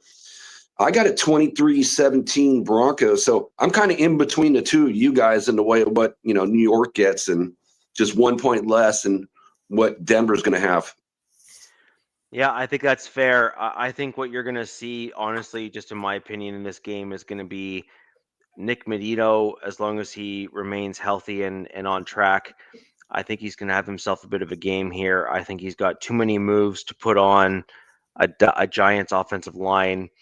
I think he's got the conditioning to outlast and kind of get what he needs to. And I think when you combine him with JFM as well as Jonathan Cooper on the interior versus outside, I just think that's going to be a little bit much. I also think that the re-emergence of Malcolm Roach coming back from the IR side of things is going to really lock down the run game a little bit, and I think that's going to be a huge difference maker here in the game, because I think the Giants rely so heavily on the run game with Scatterboo, which just allows them to kind of jump off with the play action pass and the other things there, that the Broncos defense is just, in my opinion, it's unlike anything the Giants have gone up against, and I think it's going to be a bit of a shock and awe for them, in my opinion, Right. in terms of what they're used to. So and that's Stoffel, just the thing. Yeah, Stoffel, thank you. Stoffel the Badger, he just put a comment at Rio Linda, so Northern California, Sacramento area. So thank you for that. I didn't know that. Yeah. So anyways, that's the Broncos game. That's my prediction. I do think it's going to be a kind of New York Jets-ish game with a little bit more of a margin. I think it's going to be a closer score, but I think the game is going to be more in the Broncos' favor than what we saw with the Jets. But either way, I think the Giants are going to show that they have a great defense, but they just have a little bit more to do in order to kind of start hanging with some of the better teams in the NFL. That's my general thought process on them. Over to you, DZ, for your Chargers. Well, the Chargers are hosting who some people are saying could be the best team in the AFC, the Indianapolis Colts, which is kind of surprising to see or hear. They will be debuting their Savannah Banana uniforms, aka their Gold Rush or whatever the hell they want to call them. I'm not a fan. Colts are 10-10 in the red zone these last 2 weeks. Daniel Jones has the highest QBR in the NFL. We talked about earlier, he's got damn near 3 seconds to throw. Jonathan Taylor has 15 explosive runs this season so far. That's more than 21 teams have. Their left side of their line scares the bejesus out of me. Bortolini at center, Rainman at tackle, and Nelson at guard. They use Nelson. Dude, they'll pull Nelson, and I literally will watch their O-line. They'll tag team a guy, and then their O-line guys are fishing to knock somebody out. It's a sight to see. I mean, the way Steichen's got this team running, it's like a well-oiled machine right now. How they use Warren also, and earmuffs Raiders fans, like probably going to be the best rookie tight end, since Bowers, and it's probably going to be him and Bowers for the foreseeable future. But another crazy thing. Their last game, running behind that left side, it was like 7-point-something yards a clip. Comparative to the right side was like 2.2 yards. So they're pulling, they're doing everything to that left side. So this all depends on who we get back this week. But I was going to ask you that, with all your offensive linemen, all Timpkins, Johnson, do you think those guys are going to play? Because that has a decision of what my score is. I think Pipkins. I think. I think Perryman plays. I think QJ plays. He was in the last game. Alton Mack. I don't think Alt plays, which scares the bejesus out of me because Deculus, who's been our left tackle, is going to have Latu tattoo his nuts to his forehead. That's because Latu is like their best guy on that D line, and he's just having a year. ridiculous is just he's horrible. But you know, we say this before, playing up to teams, playing down to teams. This is at home. The Chargers played an early game on the East Coast in Miami. It was hotter than balls there, from what everybody was saying, which I expected. I got this as a close game, but I got it for the Colts. I got the Colts winning 27-20 or 24-23. I have two scores, so I'm like, it's going to be in that range. This offense has shown me that they still fight. There's only been really one game, and that was against the Commanders, where they didn't show any life. So, but I've got the Colts taking it, unfortunately. You know what? I'm just going to piggyback off of basically based off what you said with the injuries. I have, I know the Chargers are 1.5 point favorites. They're at home. The over under is 48.5. I have a 23-24.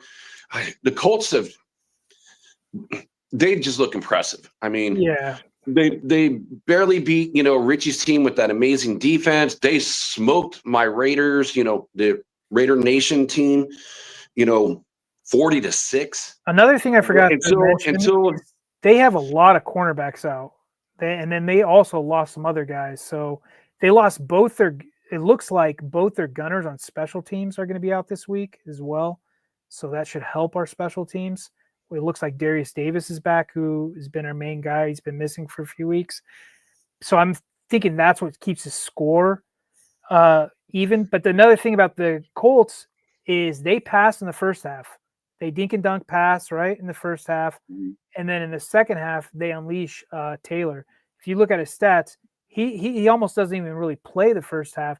And then the second half, they just ground and pound you and play clock control or whatever. So right, they do that because they've been up so much in the games that they've been at, where they want to clock control and control the time of possession in the second half.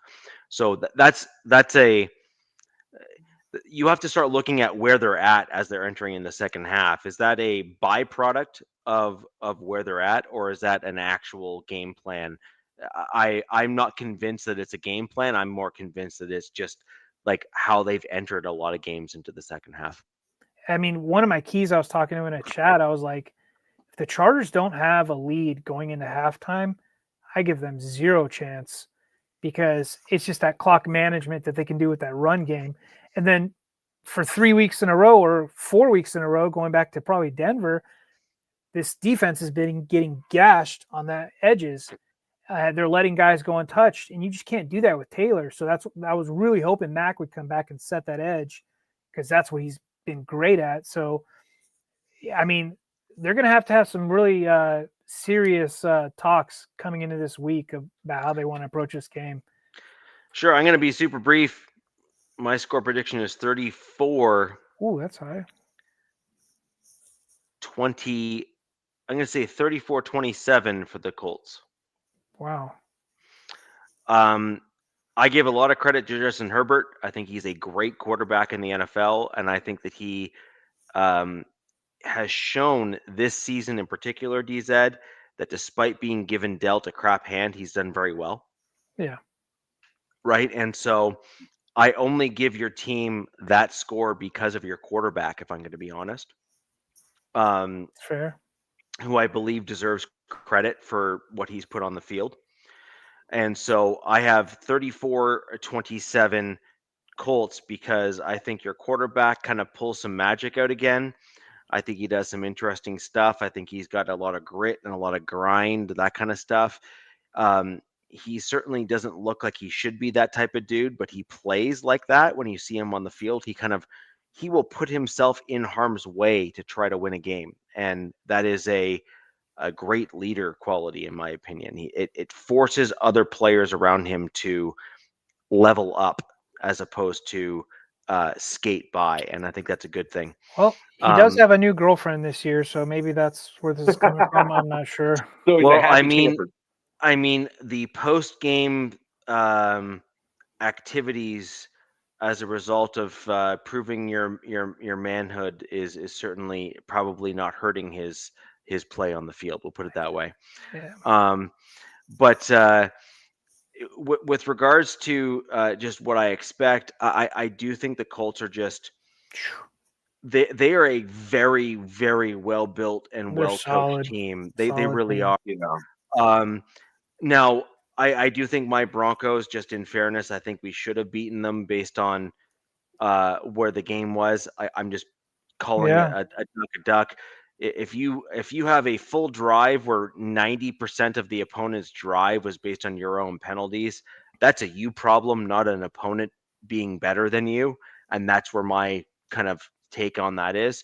But with regards to where you're at as the Chargers team, I think your Chargers team is way better than you're actually showing right now. I think you are a way better team than that. You just have been plagued by the Chargers curse of you can't they keep do. dudes healthy, and as a result, you're not winning games that you should. 100%, man. I 100% So, agree. 100%. I mean, when you have more injuries than you play games, it's Yeah. going to take its toll. Somebody needs to sacrifice a goat like years ago, but they Yeah. haven't. Yeah.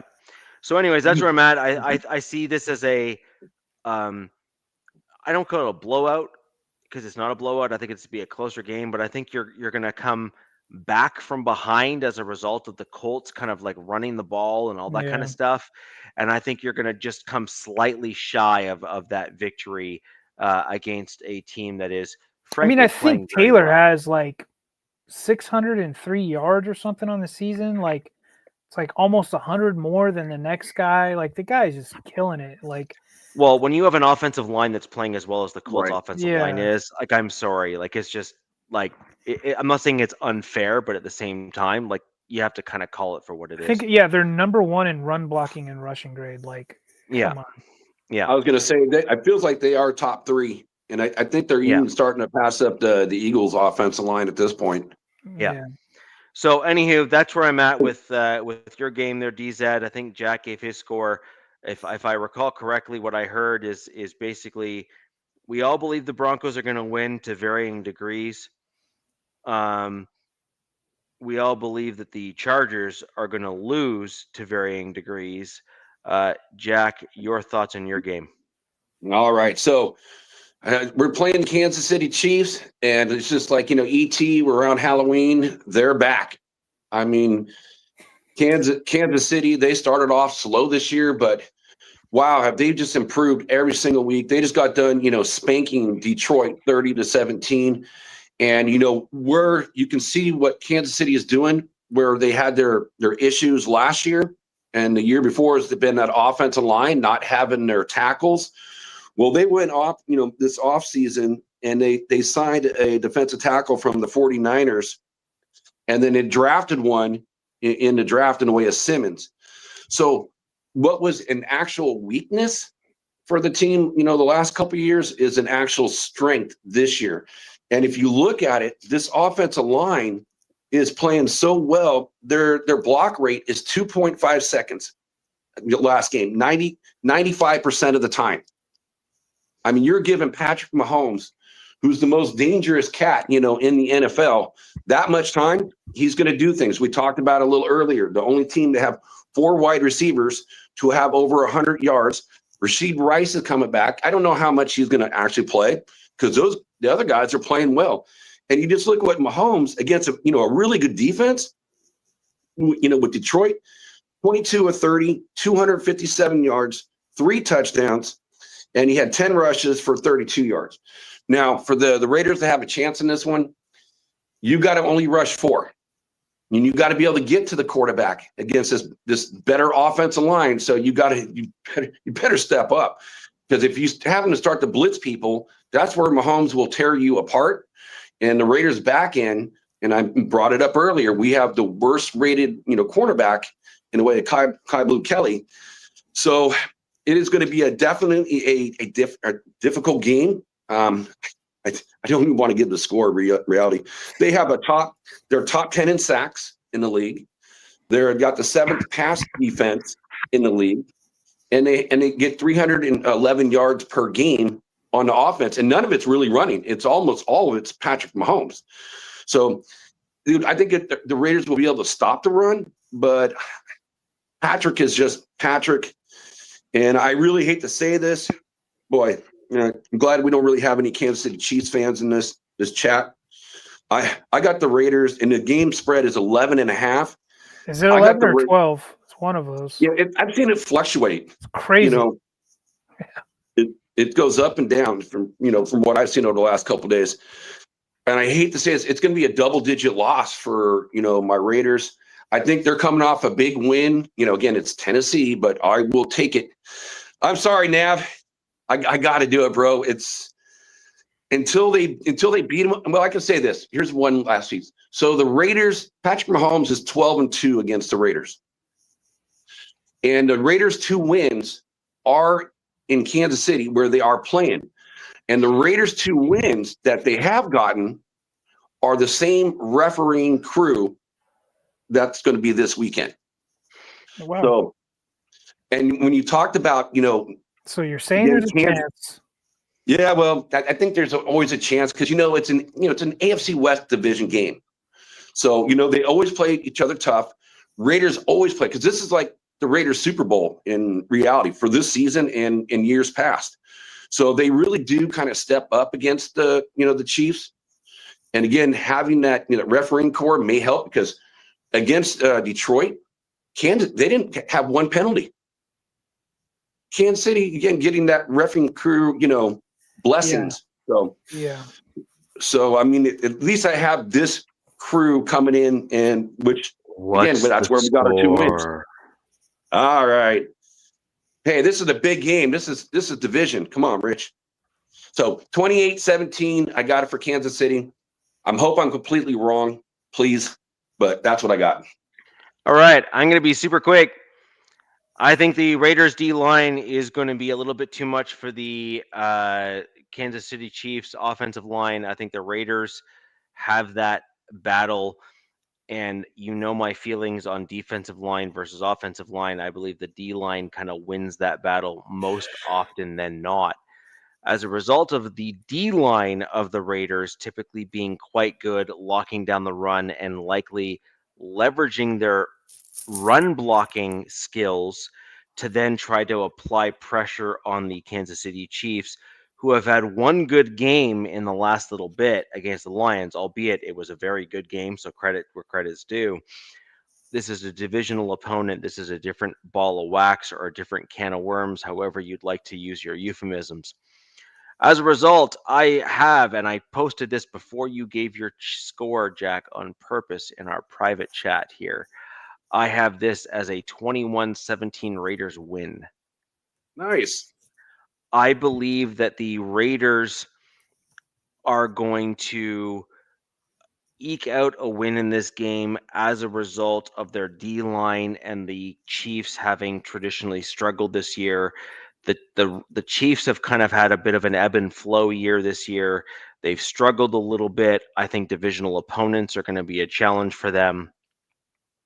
They've already lost to the Chargers, and I believe that is going to be an interesting one. And frankly, the Raiders have always played the Chiefs pretty well, if you're going to be honest. Like, the Raiders have not had a great win percentage over the last few years, but they've always played the Chiefs really hard and played very well, and frankly have beaten the Chiefs when other divisional opponents have not. And so I'm going to give you guys a little bit of credit where credit's due, and I believe that the Raiders will eke out a win against the Kansas City Chiefs as a result of the Chiefs' inconsistency, generally speaking, over the course of this season thus far. Now, credit where credit's due to the Chiefs, though. They are doing better and are getting guys back, but I just don't think that this week against a divisional opponent will be the week where they truly continue the ascension. I think the Raiders will win. DZ, over to you. Well, wow. I didn't expect that from you, Richie. Earmuffs, Jack. Jack, I love you, man, but Vegas says this is a 12-point, 11.5, whatever spread. I mean, Geno Smith is the first quarterback in the league to have double-digit interceptions. I don't see that slowing down. The Chiefs know where they sit in the division. They see where the Chargers, they see where the Broncos are. They smell blood. You know what I mean? It's at home.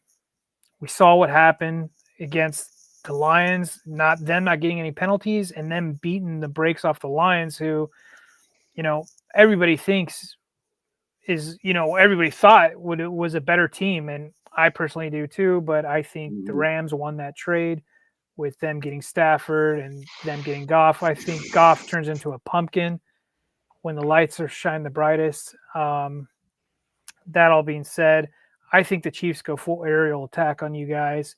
All the reports are saying that they're not going to hold back Rice, that he's ready to rock. And I think they want to show off their new toy. I think they go big and earmuffs. I think the Chiefs win 31, Raiders 14. I hope not. That'd be a long game. I'm rooting for you guys, but I'm just trying to be as realistic as I can be here. Right. And I just seen your secondary. And I'm already hearing it from the nation, going, how could I, pick KC? Well, when Mahomes is 12-2. I mean, if you've got a quarterback that's helping the other team that doesn't eat up, you have to play damn near perfect against this team. That's the only way to beat them. And the way we beat them was they got to game plan for these guys all off season, played them on a neutral site, which wasn't really neutral. It was kind of favoring the Chiefs, in my opinion. And our OC called the best game that any Chargers fans have seen from him since he's joined our team. And we were healthy. That's how we beat the Chiefs. And, I think it was still a close game. It's got to be all right from the defensive, front line. You look at it, and when we beat him on Christmas, I think Aiden O'Connell had 63 yards passing. So that defense, really needs to step up. They really need to be able to put that pressure on. But again, Casey's offensive line it's not a weakness anymore for him. It's a strength. So I think something's going on with Simmons it's a difficult matchup. He wasn't there for personal reasons or something, and it's being taken care of. I don't know if Simmons. They said Simmons didn't practice yesterday or today, and again, it's some personal issue. Yeah, but even though their backup left tackle, that again they signed from the Niners, I think they signed him 2 years, $30 million, so 15 per. He was the backup to Trent Williams, and he played well against the Lions, and he didn't give up a sack, so he's still a player. Well, just like we do every week, guys, we're going to go deeper dive into a post-mortem of the game rather than the prediction of the future game, and try to go into whataboutisms. I think that's a better way of going about it. I think that makes a ton of sense, so we can actually break down what we saw versus what we think we might see, because that's an infinite number of possibilities as opposed to actually breaking down what we saw in the game prior. So, ladies and gentlemen, we're going to end the show there. We'd like to thank everyone for joining the show, giving their input. Tonight. Share, like, subscribe, all the other stuff, wild crack, reactions, whatever. Anyways, guys, go ahead and share this to whomever you want to. We would like to have more people just like you in the chat. And until next week, where the West Side is the best side. Peace. Fast lane when I pass in the street, bag of money in the passenger seat. Simcoe's been asking for me on the road from the west to the east. Way up, I might never come down, cause the coast's racking up the